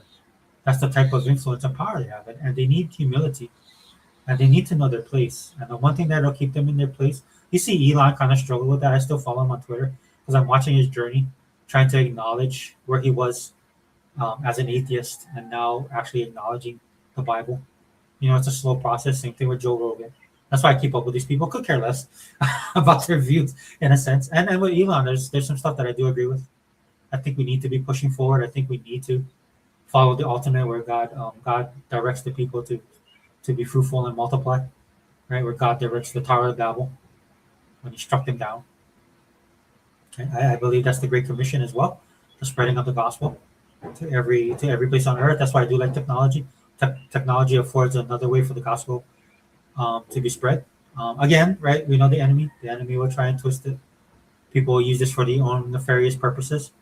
All we can do as Christians is use it with righteousness, righteously, in accordance with God's will. Yeah, so 100%, bro. Just stay in your lane, guys. Stay in your lane. Or if you want to affect change, make sure it's righteous. Because in order to affect the change, right, they're going to have to do the stuff that they don't want to do. And I'm not just talking about giving up money, about losing power, losing position, propping people up to be more than you are, because they're the right people to do that. You weren't called to do that. A lot of these people were not called to do that. This is not their calling. That's why I just wish they would just build their how they like how old boy bought the island over here. I just stay on your island, bro, and enjoy your life. That's funny, dude. Like we have massive floods. Where are these guys? Right?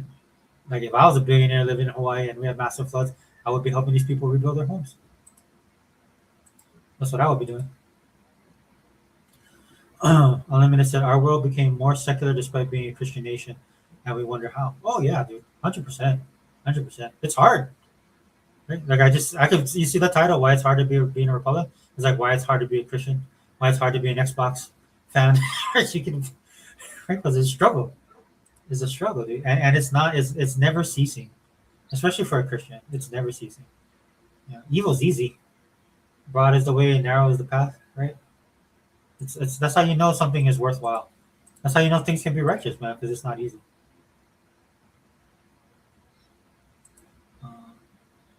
They have the resources to make the change we can, and some do on large scale, yet they buy farmland and land in Hawaii and California after natural disasters. Yeah, 100%. That's why The Rock, man. That's why Rock lost a lot of fans. And I think he had the best of intentions, man, but not thinking for himself and losing contact with the people that he should have contact with. People look at The Rock as a representative of the average everyday person, the hard worker, the people that that's what he's known. He's the hardest working man in Hollywood. And he aligned himself with people that he shouldn't have aligned himself with. Then he got political, and that's why his career. I'm not saying it's been destroyed, but he's not held in the same esteem as he used to be. You know what I'm saying? So, like rising too fast. It's like I know there's products that he like. There's this drink that he promoted, man. I believe it, where he associated himself with, man. When you put your name to something, man, it has to matter. Dude. Like for example, man, I like Lee Labrada, this bodybuilder from back in the day.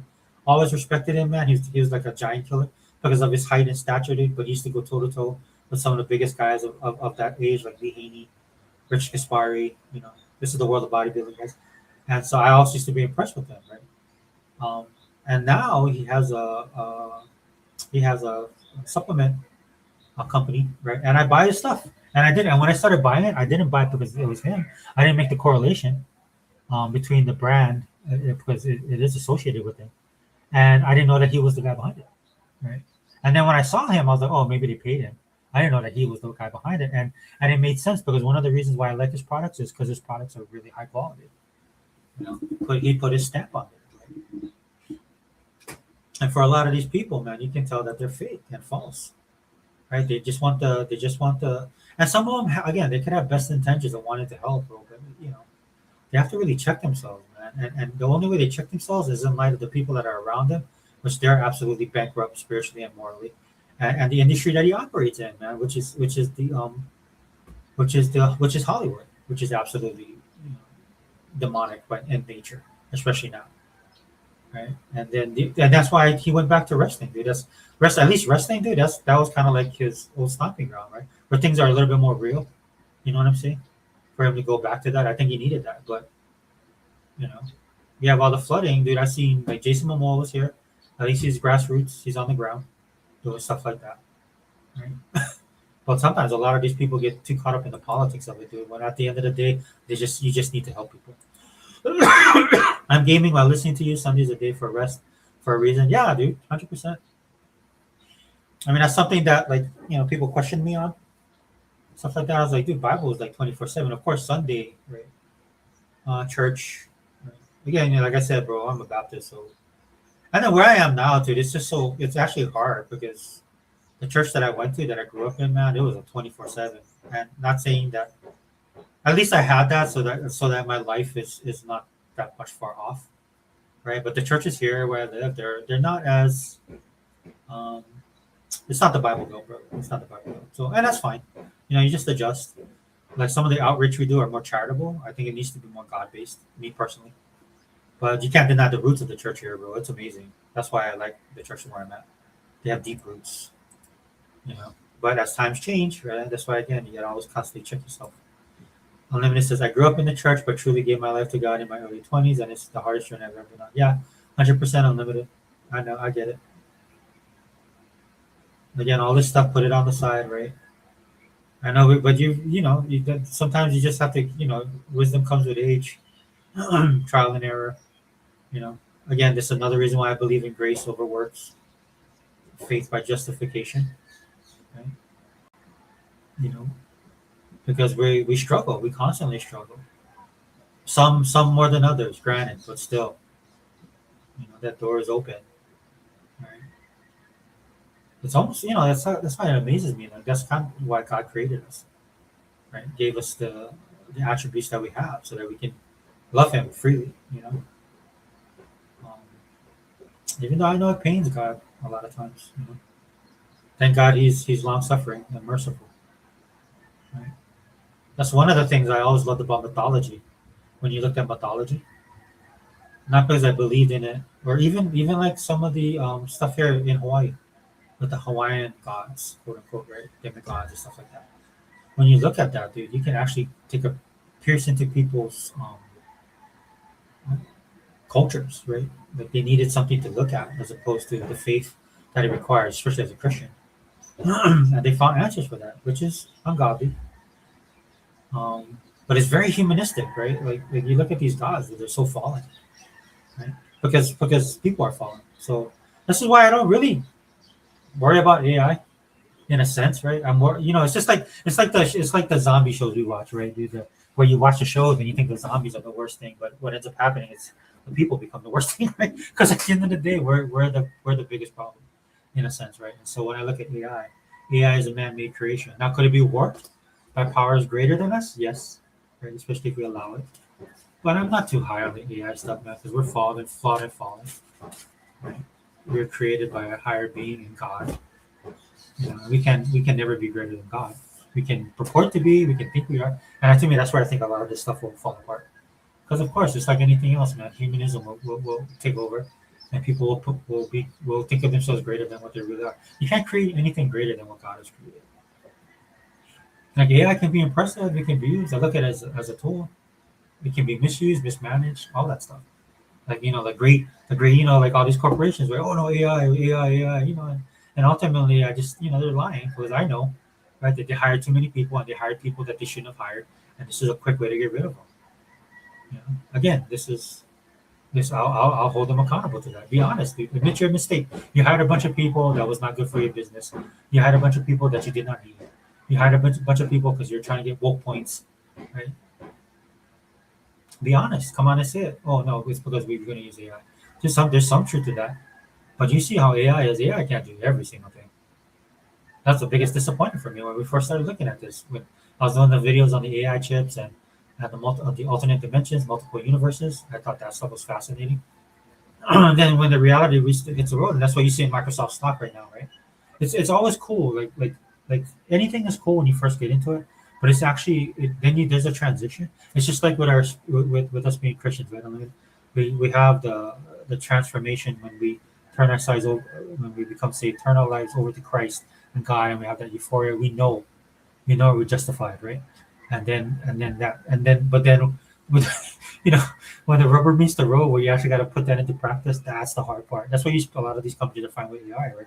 It's fascinating, right? It can be used for certain things, right? There's a lot of promise, there's a lot of upside for the future, but then the rubber hits the road when you actually got to use it, right? And then how can you monetize it, and how are people going to react to it, right? I know probably tech guys are always like that, dude. They always look at these things as big open pictures, but have a hard time actually breaking it down to a level where people can understand and that people will actually be able to use, right?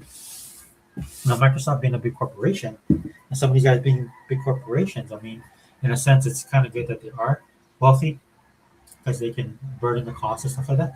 But then you hear about a lot of people are coming out and saying that a lot of these things that they're trying to build, these data centers, man, they're going to try and tie it to people's electricity, which I think is absolutely wrong. You're the corporation, you should pay for it. You should pay for it because you're going to benefit from it. This stuff where they're trying to say we'll benefit as a whole, yeah, we'll benefit as a whole, but you're not going to give it to us for free. We're going to find a way to work it into it, which I'm totally good with. That's business. Right? But trying to lay that on the people, no, because there's people that won't use it, and when people look at the price, there's people that can't afford it right now. Right?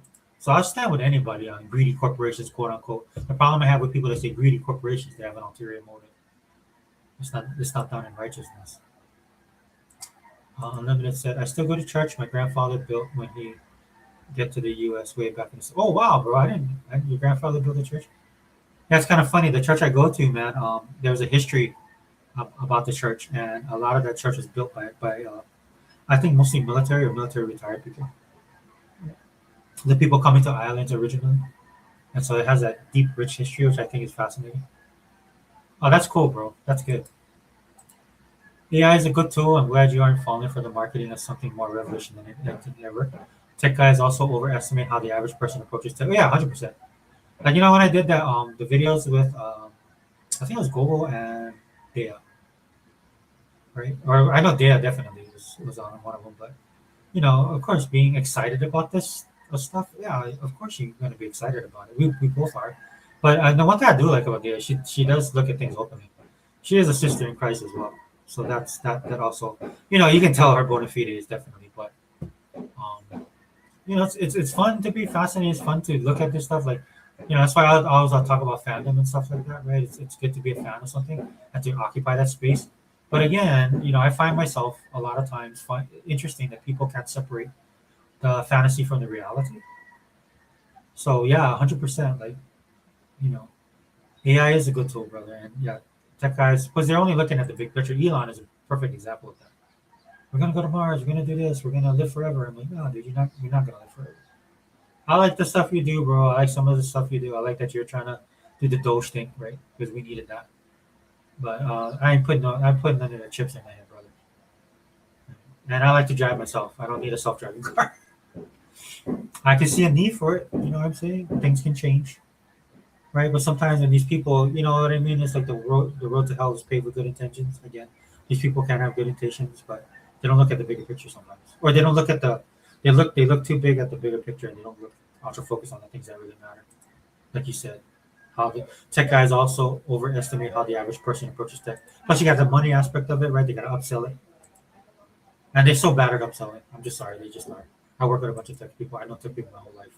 They just are. Unlimited says, yes, I'm proud to have a godly family. It helped a lot when I decided to devote myself to Christ. I already had that environment. Yeah, 100%. It does matter. 100% does matter. And we know this because we see our brothers and sisters in Christ who don't have that foundation. And that's one of the reasons why they struggle. And which is one of the reasons why we continuously pray for them, reach out for them. Uh, in some aspects, joining them on their journey to make sure that they don't fall away. Um, and appreciate that foundation we have. I appreciate my grandmother. Love my grandmother to death to no end.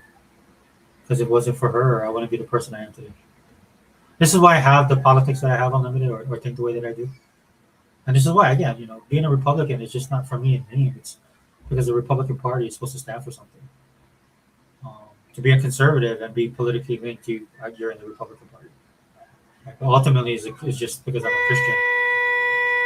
Oh, hold on, guys. Somebody honking the horn here. I do live on Homestead. Um, but ultimately, that's what that. So my Christian values influence everything in my life. Not saying I'm perfect and I stick by it. I definitely don't. It's hard. It's hard sometimes, especially with things I struggle with. Right? Like the example I gave earlier. What I did do for myself, the road rage incident, what I did to myself was something that I've been thinking about for a long time. Was actually to get me a dash cam, because the dash cam will force me to always drive defensive and and give way, right? Because with the incident I had on the road, the dude actually stepped out of his car, approached me, swearing, was all puffed up like he was gonna try and do something, which I know he's not. Look, dude, for me it's like this, dude. I'm old school. If you're gonna do something, you just do it. You don't talk about it. You don't puff yourself up, bro. You just handle business. That's the way I grew up. When I grew up, dude, we had this thing where I grew up, we called false crack. People just punch you in the face. They wouldn't say anything. They wouldn't motion anything. If they were ready to go, you would just go. So you always have to be ready. And I'm not saying that's good. I'm just saying that's the way life was. So that's the way I look at things. Right? I'm old school, and I very rarely had people talk or get in your face and do something. They just, I don't want to intimidate you. I don't care. I'm not this. I'm not a small guy by any stretch of the imagination. But even that comes with problems, right? People just think you're automatically like this dude. Like the problem was is my car that I drive, right? If I would have stepped out of the car, he probably would have changed his mind. He wasn't really that big. He's kind of tall, but not really. I mean, I outweigh him by about 200 pounds. I know that much. I could just sit on him, right, but I don't want to put myself in that situation. So what I wish I would have done was, I wish I would have. I want to get that drive cam, and I ordered one on Amazon. Finally, I'm going to go ahead and do it because when I have these incidents on the road, I just report to people. Right, because I don't fear for myself, but I know there's other people, especially where I live. There's a lot of elderly people, right? And the way that they drive, and I've seen it happen on the road, man. These people get out of the car, go attack them, and they see it's an old lady, but they don't care. They're screaming at them, punching the car, kicking the car. Look like they're gonna do something physical to them. But this being Hawaii, right?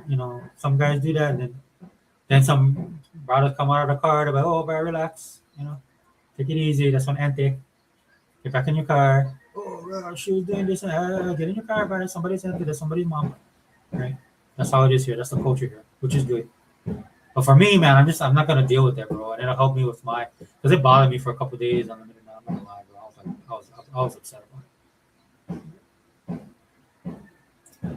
Because the old me started coming out. I don't want to be that person. So the camera should come today. I'm gonna hook it up to my thing. If that happens again, dude, the dude who pushed my car, if he didn't do anything to my car. But if he kicked my car and stuff like that, I got it on camera. More importantly, I'll get his license plate. I'll just report it. I'll call it in right there. Hey, road rage incident. Because they'll come and find you, because that's what happened to me. And this is when I was younger, right? This person reported me to the police. I didn't do anything that she said I did. In fact, she was the instigator. Right? And the police came, they interviewed me, right? And they actually played a good cop, bad cop with me. But they realized the type of person I was, where I worked. They were like, that's the messed up part, right? They came and see me. They're like, they were kind of like, looked at me, being a big dude and everything. They're like, oh, who's, and they tried to play the role. But they were a little bit shocked because I was like, oh, yeah, we have a conference room down the hallway. We can meet there and have a private conversation. My boss knows about it. Right? And so they went in there. They was, oh, you work here? I'm like, yeah, I work here. Right? And then the way I talk and stuff like that. So later on, I gave them my side of the story. I told them, look, the lady is the one that instigated everything. And she was upset. All the stuff she said, she actually did. And so what they did is they went and interviewed her. And they did the good cop, bad cop with her. Because then a couple of days later, they called me, and a police officer, the detective, told me, yeah, you were right. We kind of put her in this situation, and then she started swearing at them. So I was like, yeah, dude, I told you, man, she's psychotic. I don't know, that lady needs Jesus. While most kids were outside playing on Friday night, I was at my grandparents' house being tested on my Bible studies. It was like being in school twice. Oh, man, well, okay, I didn't have it that bad.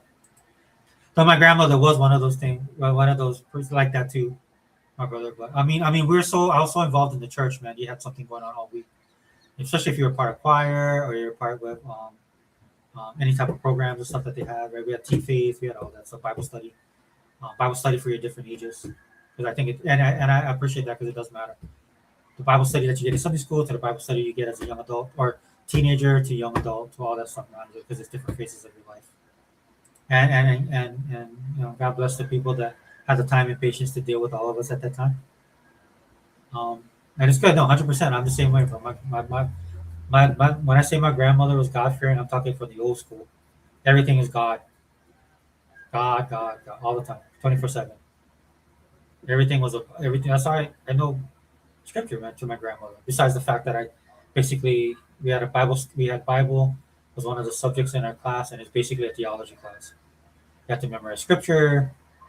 Right? You have to do Bible study. You have to take tests. You have to do everything was from God perspective, from our history to science, everything. Yeah. That's why I've never felt like um, being a Christian or the Christian faith was anti-science. There can be people that in the faith that are anti-science, but the faith itself, man, like the heavens declare the glory of God, the firmament shows His handiwork. Right? That's how I was raised. That's the type of education that I got. Let me, hold on, guys. Let me sure I get this right. Right? The heavens declare the glory of God, and the firmament showeth His handiwork. I can memorize that. I'm up in age, guys. So you guys forgive me. Unlimited says, "How do you like?" I haven't gotten it yet. I'm supposed to get it today. As soon as I get it, I'm gonna put it up, and then I'm gonna start because it's gonna help me too. Because as a person, like, if somebody does something, or if I get in an incident that the person's wrong, not only do I have the evidence, but the dash cam will make sure that I keep myself in check, right? Which I try and drive defensively. I try to drive with intention, right? Like doing things right, like not crossing double lines, not being on the wrong side of a solid line, broken line, right? Like people do this all the time. The merging issues here in the islands, people don't know how to merge. Um, People tailgating, right? Because I believe the dash cam that I got has a rear thing as well. And it's just road rage. You know, the traffic here is bad, the economy is bad, people are not happy, so it just lends to people acting out all the time. So I'm not gonna deal with it. I go through the trouble of living my life righteously, or try to, right? And I just don't want to deal with that with people, right? To draw me out of that, and that's one of my weaknesses, bro. Is getting upset on the road. I don't know why. I'll be at work and people will say all the nastiest stuff to me. I don't care. It doesn't bother me. And I'm able to keep that level of professionalism at work because I don't take it personally. But for some reason, man, when I'm on the road and somebody does stuff, dude, I get mad, and that's not good. Right? Especially now, dude. In Hawaii, you would just scrap. Now they have people pulling guns, people stabbing people. There's psychotic people walking on. This place has never recovered from the pandemic. Right? People were just doing whatever they wanted in the pandemic because nobody was doing it because nobody was out. But when things stopped and people got released, like people are trying to get back to normal, these people never changed.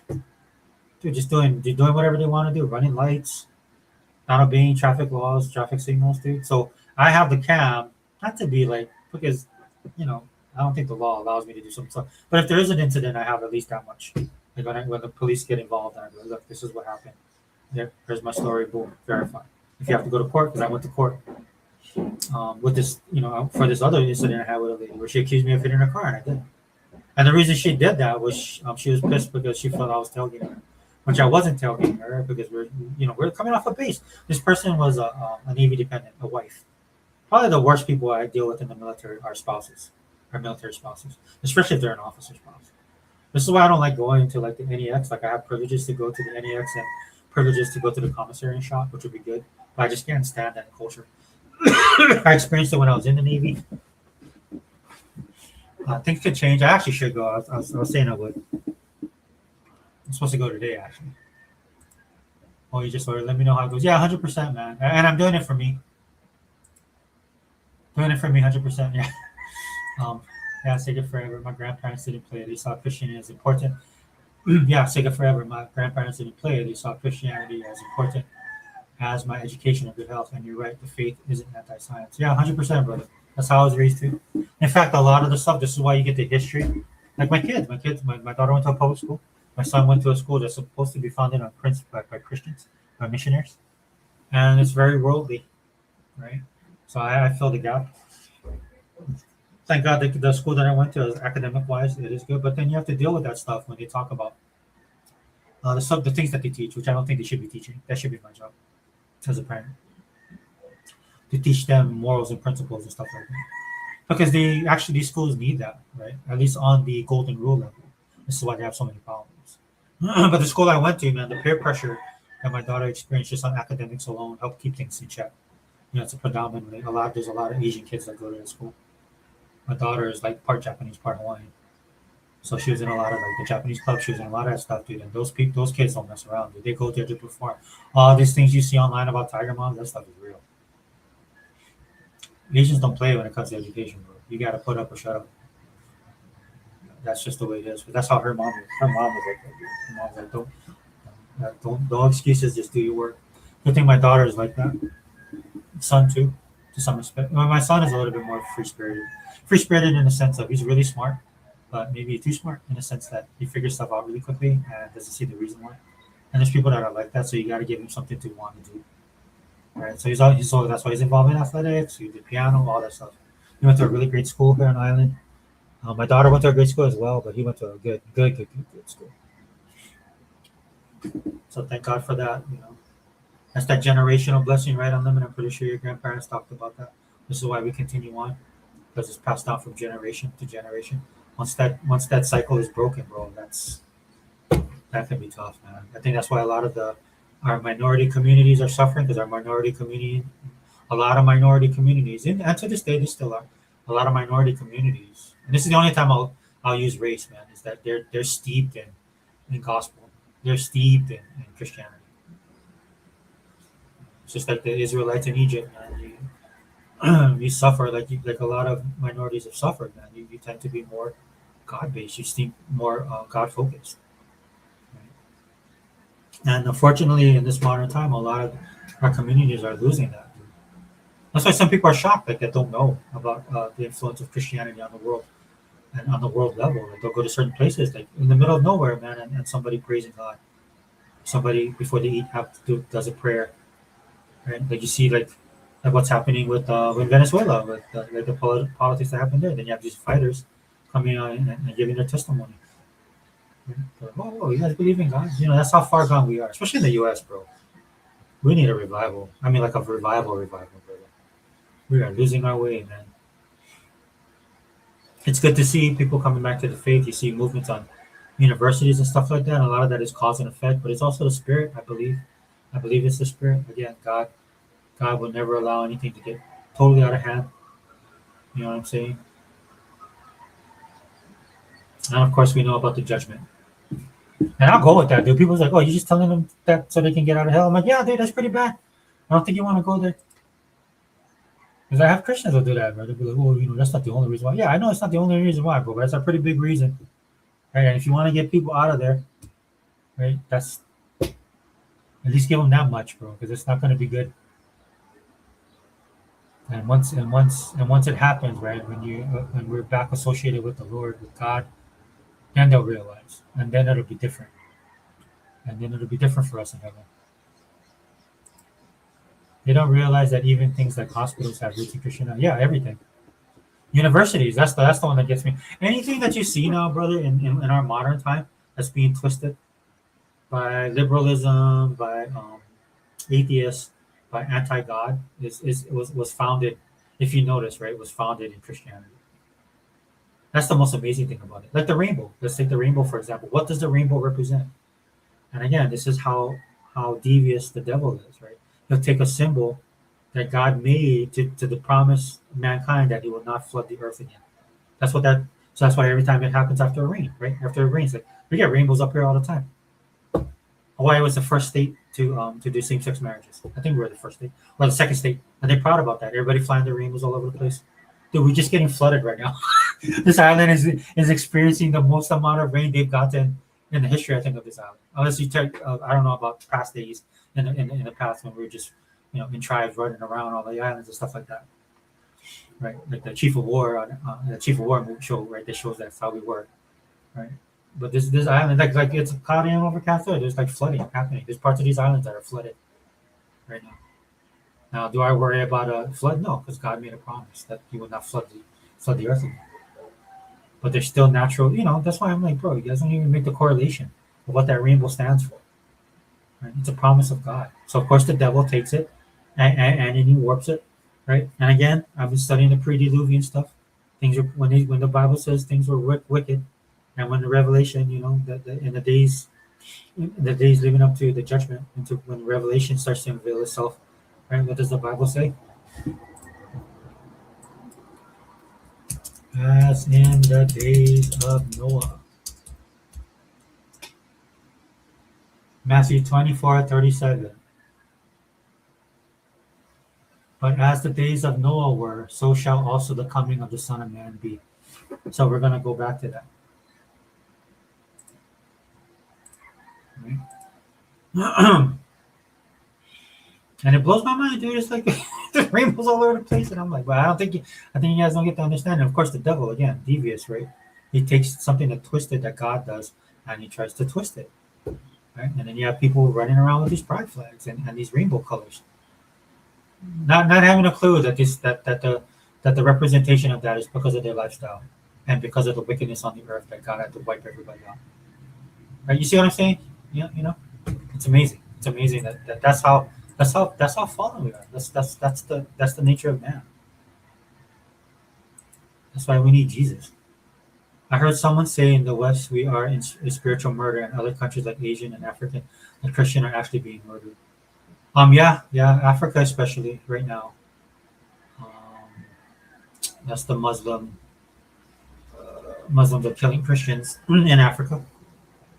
In China, in places like China, it's the CCP, it's the government because the state is the most important thing to the communist government that are there. That's why we should never prop them up. This is why you reap what you sow. Right? We moved all our manufacturing because again the road to hell is paved with good intentions. A lot of people who were smarter than what who thought they were smarter than what they were thought that they could change China, make it capitalistic, right? And they never dealt with the communism. We should have dealt with communism in Asia back after World War II because that's when it's reared its ugly head. We kind of dealt with it in Europe, but we let it slide in Asia. And this is why you have North Korea. This is why you have a communist country in China. This is why you deal with the Muslim factions throughout the Southeast Asia, right? Vietnam, right? Because people did not finish the job. It's biblical, bro. It's biblical. Look at the children of Israel. How God told them what He wanted them to do, and they chose to do. This is why they suffer now. This is why we suffer now. It's that we had to handle business and we didn't do it all the way. And now this is where we're at. But with China, dude, we propped them up, and other world economies followed us along with it, and we propped them up.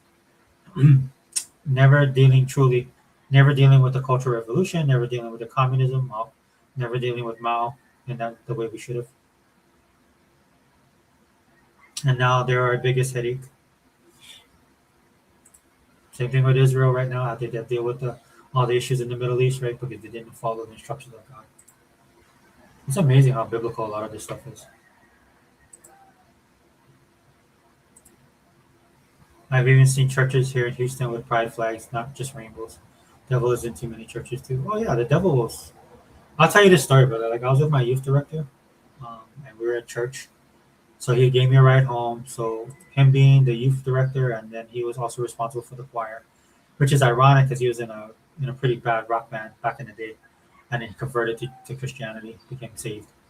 And so I was walking around with him. So me, him, his son. His son was younger, and we were walking around the church, man. And I don't know, sometimes I don't get like this a lot of times, but man, I just felt like the hair on the back of my neck was standing, and I was feeling bad about it, man. So I'm in church. Why do I feel like this? Why do I feel like there's this presence, and I felt scared, like how, as a Christian, why am I scared? I'm in the house of God. And I think he picked up on it, and then we were going to this one place because we're shutting off all the lights and it's dark. And he goes, oh, and the way that he was my youth pastor too, my youth director, and he goes, man, I'm glad I'm here with two big, strong, powerful guys. And me and the son looked at him and said, oh, what do you mean? And I said, oh, what do you mean, Brother Padron? And he goes, yeah, don't you feel it? And I said, feel it. I'm like, feel what? And can't you feel that? And I said, feel what? He's that demonic presence. And I said, excuse me? So he's like, I remember, and I always remember that, dude, because that's just one of these things that you experience in life that you never forget, because it explained a lot of things going forward, right? And it helped me deal with certain things, right? Because every once in a while I'll get these feelings, even though I don't believe and I know God is all powerful. right? But it helped me to deal with the fact that there is that realm outside of where we live, the space that which we occupy. Again, what Paul said about powers and principalities. Demons are real, just like angels are real, just like how God is real, right? And if I had not gotten that, and over time, right, especially when I did certain things in my life, right, even with my daughter had some books, she's into the same stuff I am at that age. I see it replaying on in front of me. She brought some books in this house. I told her to get rid of those books. I'm like, no, that ain't going to be in this house. And my daughter just kind of looked at me because my daughter's a good kid, but there's things like every parent has to deal with kids on certain things, right? But for certain things, I never had an issue with, and she brought these things in the house. I said, get rid of those books now, and she's like shocked. And I'm like, no, I'm telling you, and she knows I'm serious because my daughter can tell when I'm serious and when I'm not, and she got rid of them. I said, yeah, don't. And I told her, don't be doing no tarot cards, don't be no messing with no Ouija boards. Your friends, wherever your friends are that think this stuff is cool, no, telling you don't do it. And she's a good girl. She listened to me. There's some other stuff I wish she listened to me, but that's another story. But yeah, dude. I mean, it's those. That's why I think that's important. Like we pray for new converts and stuff like that, but you never know. Like God can use anybody, even this current president, right? If we're being honest, right? People are like he's a Christian. I'm no, not really. I don't know if he's saved, right? He has Christian tendencies, right? He's on the journey. I pray for him, right? Politics aside, dude, it'd be great if he accepted Jesus as his Lord and Savior, right? Becomes a Christian, and then changes. I don't have a problem with his politics because we've kind of created the political situation we've in, and this is what you get, right? Like I said, God can use anybody. He's all in the Bible, right? Hopefully, he changes. Hopefully, he becomes a Christian, becomes a little bit wiser, right? Pray for him, right? As all Christians should, because he's on that journey, right? Hopefully, he doesn't go the route of Saul. He becomes more like David. Not perfect, but like God said, David was a man after God's own heart. So hopefully he attains that level. It's good to see him though, acknowledging things. I think that's important. But again, ultimately, as a Christian, is his total surrender to God and to dedicating his life to Jesus Christ. And then, of course, I think a lot of the things that he's dealing with, like his flaws as a human, that will change as well. So hopefully. Yeah, but I get you, brother. I see that here too. Because they want to be all encompassing. They want, and that's not, like Jesus said, I didn't come to bring. Yeah, let me read this in.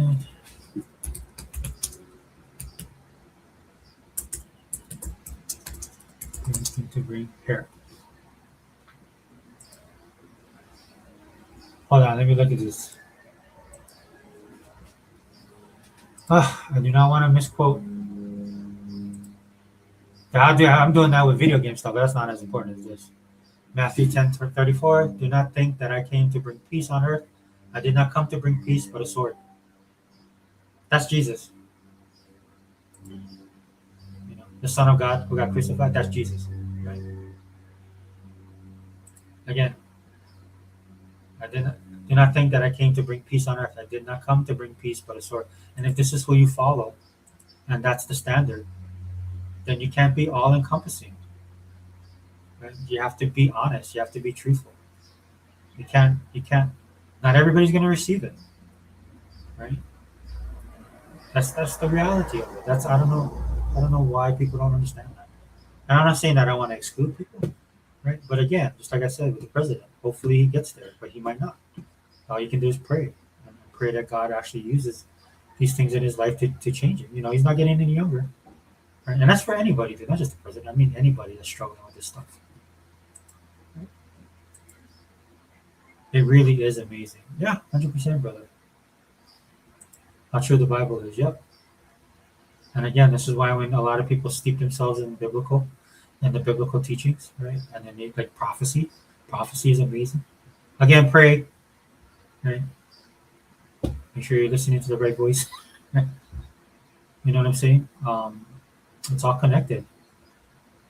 And again, if you understand the enemy, knowing the enemy and why things are the way they are in the world, because that would strike me even as a person that's just the way I think.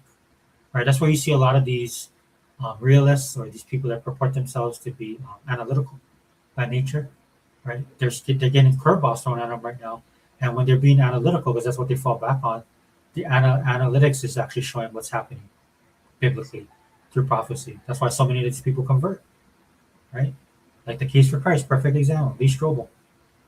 He was an atheist, and the reason why he did what he did is he was trying to disprove the existence of God. And the more he tried, because of his way of thinking, he's analytical by nature, a lawyer by trade, I believe.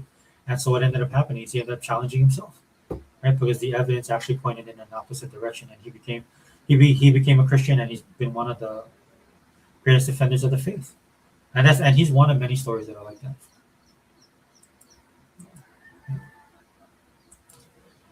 My issues with Trump politics is the same as any president in office. There's naturally gonna be things I don't like and things I do. Still, hope his acknowledgement turns into true dedication to God. Yeah, 100%, 100% on the reproduction. He's a man. He's flawed like any other person. I don't jump on the bandwagon like other people because there's a agenda behind it, right? Like if you're gonna come at me with him, be it righteous, man. That's the only way I'm gonna acknowledge that stuff. There's people that have agendas that don't want to, that they have their own reasons. And all of us are the same way. So you have to be able to check yourself. But most importantly, dude, is he's on a journey, and I prayed that the most for him. Look, he's in for 4 years. That's why people are struggling right now, because they're beginning to realize that there's more to this than what he can do, and that's how our system is built. It's the way it's supposed to be. It is the way that it's supposed to be. He's not a king. I tell people on our side the whole time, Republicans, conservatives, look, dude, he's not a king. The reason that this stuff is set up is so that he can't do a lot of the stuff that some people want him to do, because it's not that way. Right now, is the system totally broken? Yes, 100%. Right? But then you got to fix that. You got to fix that broken stuff. Right? You don't visit evil with evil. You visit evil with good. Right? I don't want anyone to just say the right things. I want them to reach the point of living. Oh no, 100%. And that's the journey that he's got to be on. You get a bullet to the head, brother. It kind of changes your perspective. That's one thing I'll say about the assassination attempt on him. I believe that it was divine providence. God's hand was in that, because it did humble him. He can still be a firebrand, but he's nowhere near as bad as he was in 2016. And that's something I've experienced in real time with people.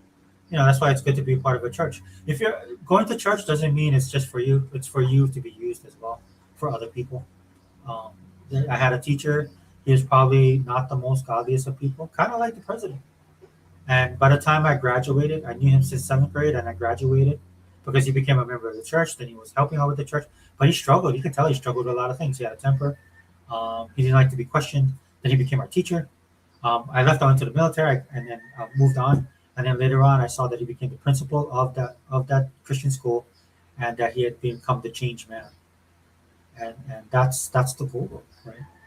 It doesn't, like, for a lot of people, it's just like bodybuilding. If you want to be a bodybuilder, bro, you're gonna have to make changes, right? It's gonna show, right? The one saving grace he does gonna have if he becomes born again, if he accepts Jesus as his Lord and Savior, that's gonna be good for him.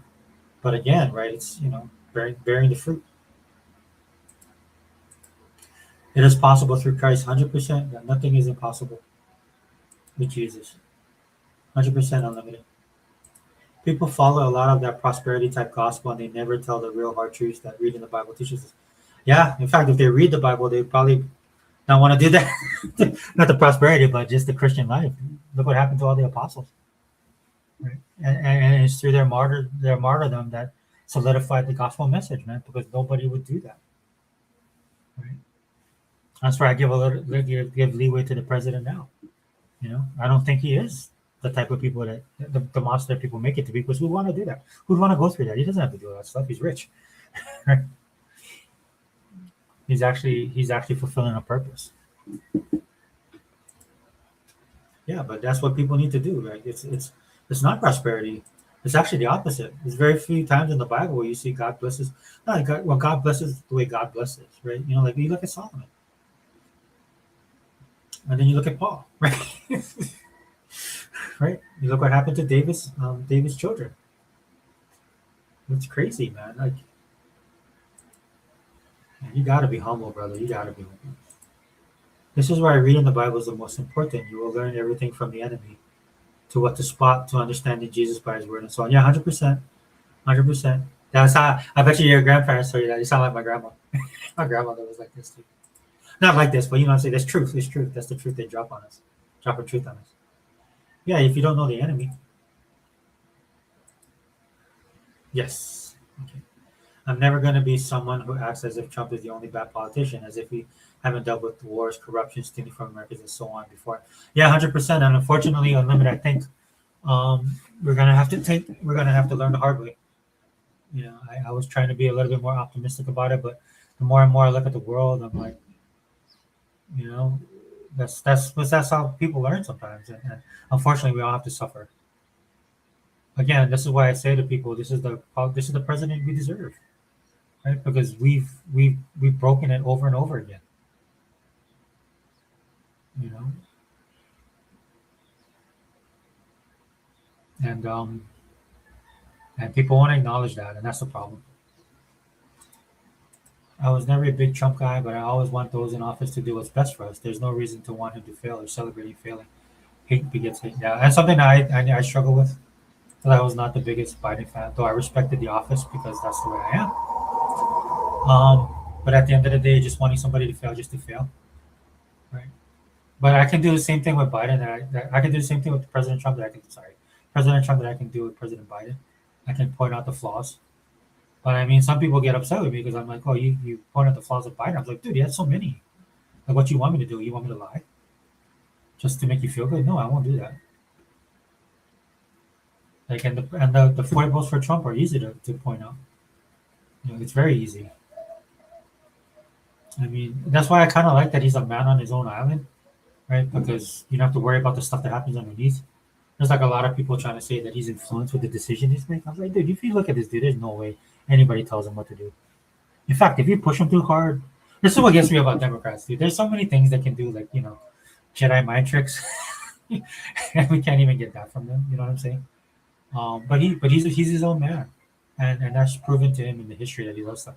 Now, again, some of the stuff don't agree with, right? But at least you know where he's coming from.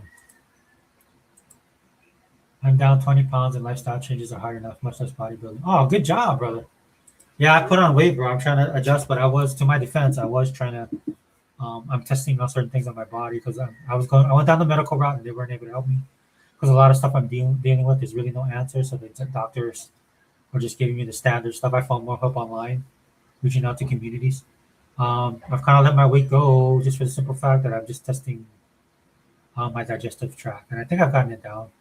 I think I figured out what the problem is. But kudos to you, brother. I'm back on that journey, right? I'm just trying to do a lot more safely, right? Like some of the stuff that I did before is not going to work because I do, like I said, have digestive problems and other issues that could be detrimental to me, like just going hardcore like I used to.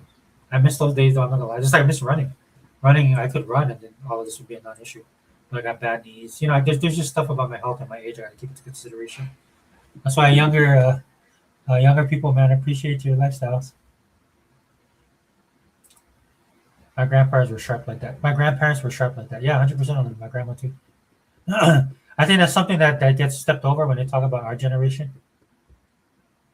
You know how our lives were. I think a lot of us were raised by our grandparents that still had that connection to the old school, the old root stuff. You know.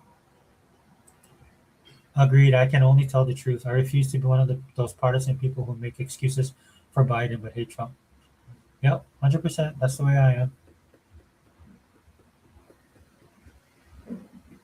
I'm the same way. I think most people have a problem with Trump because he's just too brutally honest when he says stuff. Language, yeah, that too. But again, that's what I mean by the president because our politics have become so bad that it took in order to have a president do the things he does, like the way Trump does. You got a person like that. That's what threw everybody off when he ran the first time. That's the first thing I noticed. There's a lot of people that were coming at him because he's with the Republican Party, and they weaponized a lot of the media weaponized themselves against him, against for him being a Republican. So the stuff that they were doing to him to try and throw him off his game didn't work on him because he's not really a Republican. And he's not part of the establishment. Not saying he's perfect, but I'm just saying. So that when they tried to weaponize that and use that thing, it didn't work, and it threw them off their game. They did not know how to respond to that. A lot of the politicians couldn't, even like the Republican Party. That's why he ran roughshod over everybody and got the nomination. Then when they tried, the Democrats tried to take him down, they just ran roughshod all over them because they were forced to work. They built this. They built this system in politics that all these guys occupy, and they got to participate by those boundaries. And he came on and he was just like a grenade. He just blew it all up. Some people just voted for him just because they hated everybody else. That's why I was saying earlier in the podcast, one of the things that the Democrats could do is they could hit him on some of his policies, but because they are the way they are, they can't. Because there's some stuff that he promised in his campaign that he's not following through on. And there's people that voted for him just specifically for those causes. When you become, like when you win the popular vote and the electoral college, when you get the amount of votes that you get, it's not a monolith.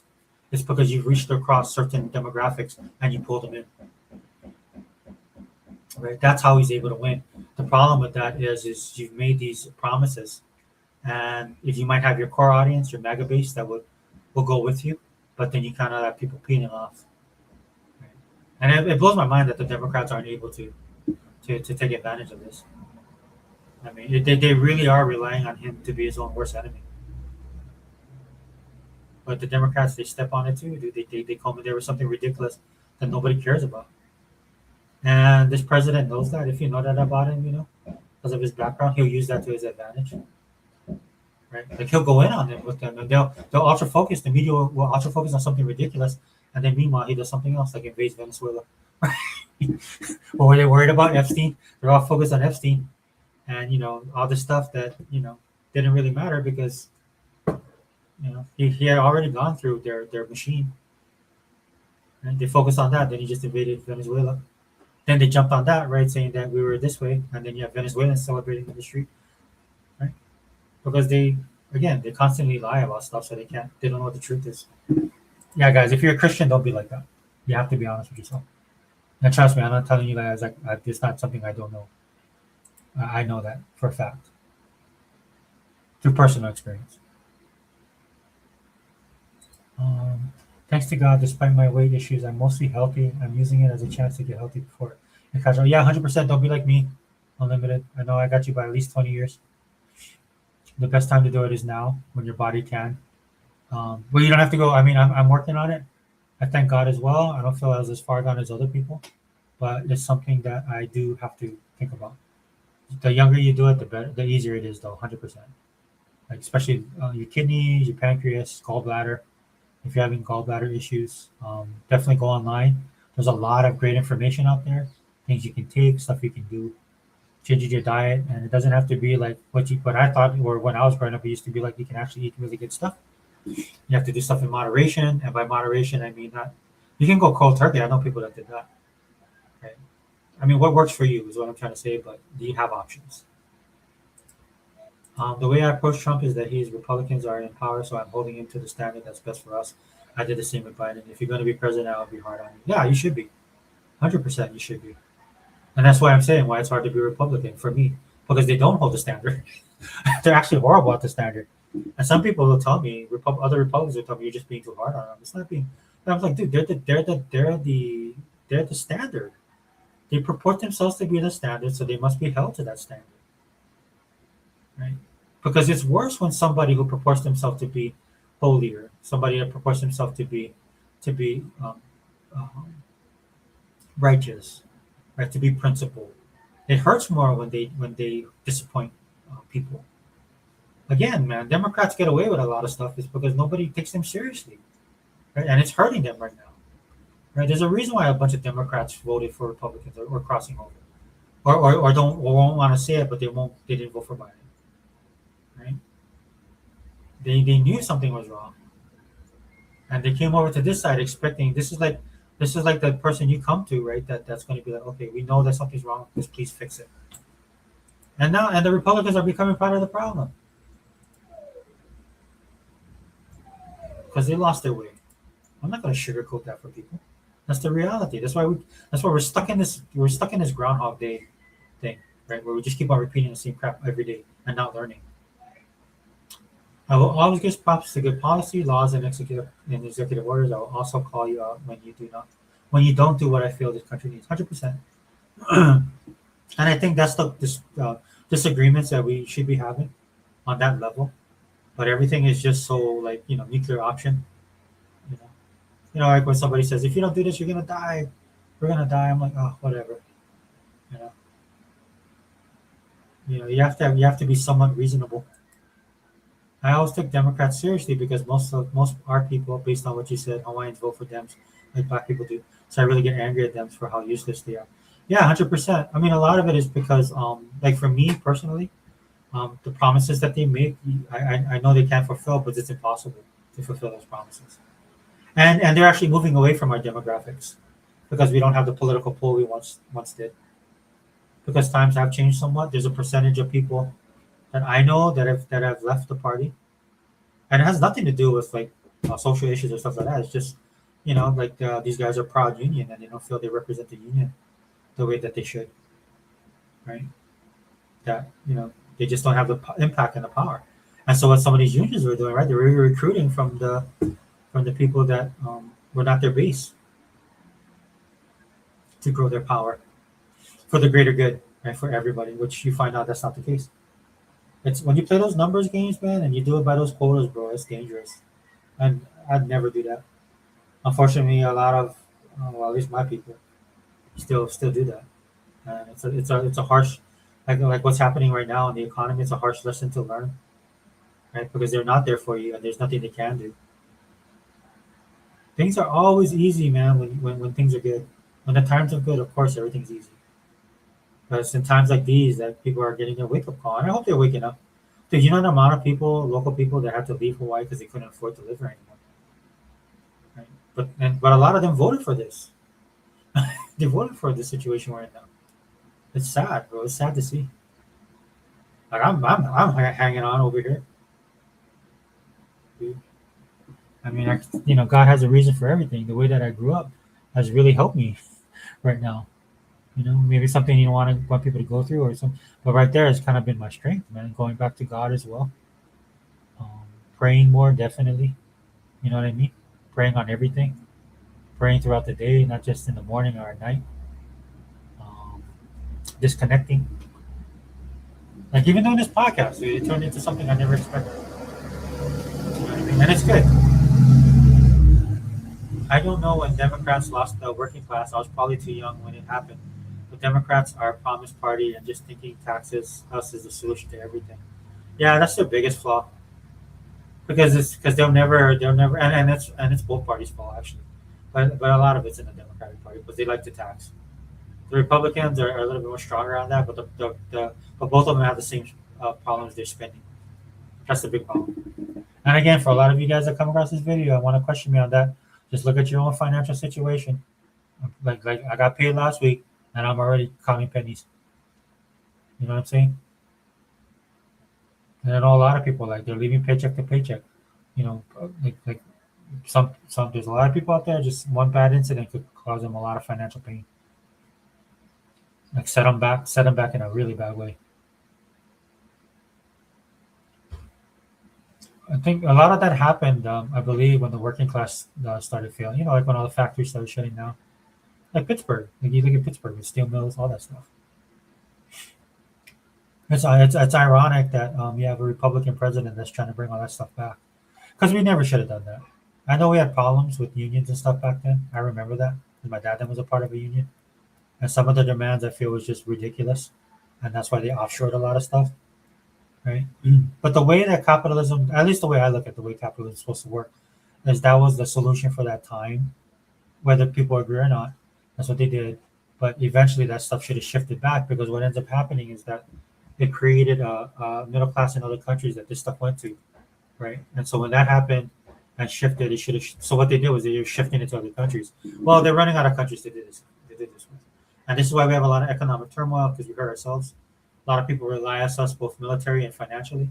A lot of people are tied into us, right? And then we're wrecking our own system, and it's causing financial and a financial pain across the world. So it's just not the Straits of Hormuz like everybody said. They're all trying to blame Trump for that. No, it's 50 years of relying on the Middle East for oil, and it's not dealing with that. It's not dealing with the energy issues in our own country. And I get it, geopolitically, we were different back then. But that's why you got to be fluid, man. You got to be able to shift on a dime. That's why the current president wants to bring it back here. I'm all for that. And that was a Democrat talk. That was a Democrat stronghold, man. That's why it blows my mind that Republicans are doing. Or I say Republicans. Republicans are hopeless too. But this president, who's a populist president, is doing it, right? Because at least he understands that. Because he used to be a Democrat, guys. He was a liberal. He because of his age and stuff, he was forced to come to be the way he is. And one thing about this president, as you know, that he's very sensitive, and he's got an ego, and he's very petty, and I can identify with that. God help me on that. I'm petty too, but so I understand him why. But I'm saying it's good, but I understand why, and that's his fuel. So you attack him, he's gonna attack you twice as hard. Look what he said about the Straits of Hormuz. He's just gonna blockade it. Iran don't want to play ball with us. Iran sitting there going, no, we want because they want nuclear power. Because they want to be North Korea, dude, and there's no way around it, dude. And the media that lies about that, they lie to the detriment of all of us, not just our country, but the world. Because a nuclear powered Iran, like a nuclear powered South Korea. And Iran is even more dangerous, right? Because they get help, like we're more in a modern time, and they get help from Russia and China. At least North Korea is a failed. Well, all North Korea is it's a buffer for China. Because if South Korea and North Korea ever combine, dude, there could be an economic and security problem for China. That's why China tries to influence a lot of Southeast Asian countries and countries in Asia. The bad part for China is a lot of people don't like that too. There's a battle going on with Southeast Asians and some of the bigger Asian countries, predominantly Korea right now. That's amazing to watch. I don't get involved because we're American. I'm an American, so I'm like, yeah, I'll just sit back and watch it. Though we do have Americans chiming in, and I'm like, dude, just sit back. Dude. We have our own problems to be giving out advice for what's going on over there. Because that stuff is like decade. That's history's old. Some of that goes back to dynastic periods. So that's why we deal with Europe a little bit more because that's where our heritage is from the West, right? But yeah, man, unlimited, man. Thanks, brother. Thanks. This has been a really great podcast because it kind of focused on things that are actually more important. So I do appreciate that. If you ever want to do this, man, we could just keep it straight on God if you want to, or you can just give your opinions. It doesn't matter. I like the podcast that Sega Man did, dude. I 100% get that, bro. 100% Sega Man. Love my brother Sega Man for putting that out there. That's at the end of the day, that's all that matters, right? Is that camaraderie and brotherhood, you know. So, shout out to Hiba too, man. Hope he's doing. Hiba was had an accident. Praying for you too, my brother. Praying for all the brethren. And if you guys don't pray, please. If you're Christians and you find yourself not praying, you can never not pray enough, right? Like the comedian I just saw, I hit you with a double negative. Never not. Don't pray enough. Yeah, he's got some stuff going on right now, brother. I'm pretty sure he wants to do a podcast too, talking about all the stuff that's going on because it's been amazing what Xbox has been doing. I mean, they're actually doing actions, not just words, but actions. I hope they go the full Monty, but I don't know if that's going to happen. I think that would be in everybody's best interest. Anyway, we won't go down that road. But yeah, I appreciate you being here, brother. I'm going to end the podcast now. Man, I was like 2.5 hours. Well, it's like old school. But for those of you guys out here, again, on the politics side, just wrap it up in this way. Appreciate you being here, Unlimited. And Mr. Kima, thanks for dropping in. I know me and Mr. Kima are kind of on the opposite ends of the spectrum when it comes to politics, but I always appreciate his perspective, especially his perspective on Xbox as well. Yeah, you too, brother. Have a blessed Sunday. But just to wrap it up real quick before I end the video, man, it's hard to be a Republican because the Republicans actually mean something or are supposed to. And if you betray your morals and your principles, then why even exist as a party? Honestly, if you're no better than the opposition, then there's no sense to have you. Right? And this is where a lot of the Republicans get a lot of things wrong because they don't know who their base is. Right? Because a lot of the people that are coming over, they're looking for consistency. They're looking for sanity. A lot of them are leaving where they are because it's insane in those spaces that they occupy. They had a moment of clarity, so they're coming here for to find consistency, to find a base, to find a foundation. And if you guys are wishy washy, then you guys don't deserve to be a party. That's just the way it is. That's the reality of it. If you guys can't be what we need you to be, then you don't need to exist. Like if you're a Republican and you know your history, you know why this party was founded. This is one of the reasons that I'll stay a Republican because they've done stuff in the history of this country that has changed this country for the better. And it started off with what their platform was when they started off, right? Was the abolishment of slavery, which is biblical to abolish slavery. A lot of the people, right, there it comes from their Christian roots, Judeo Christian values. And the Republican Party is far from that, what they used to be. And it's a shame for all the hate that the Democrats get for what they are and what they're not. The Republicans are no different in that sense. They need to get back to God, is what they need to do. Anyway, let's just end it right there. Xbox Online channel, host take it forever. We out.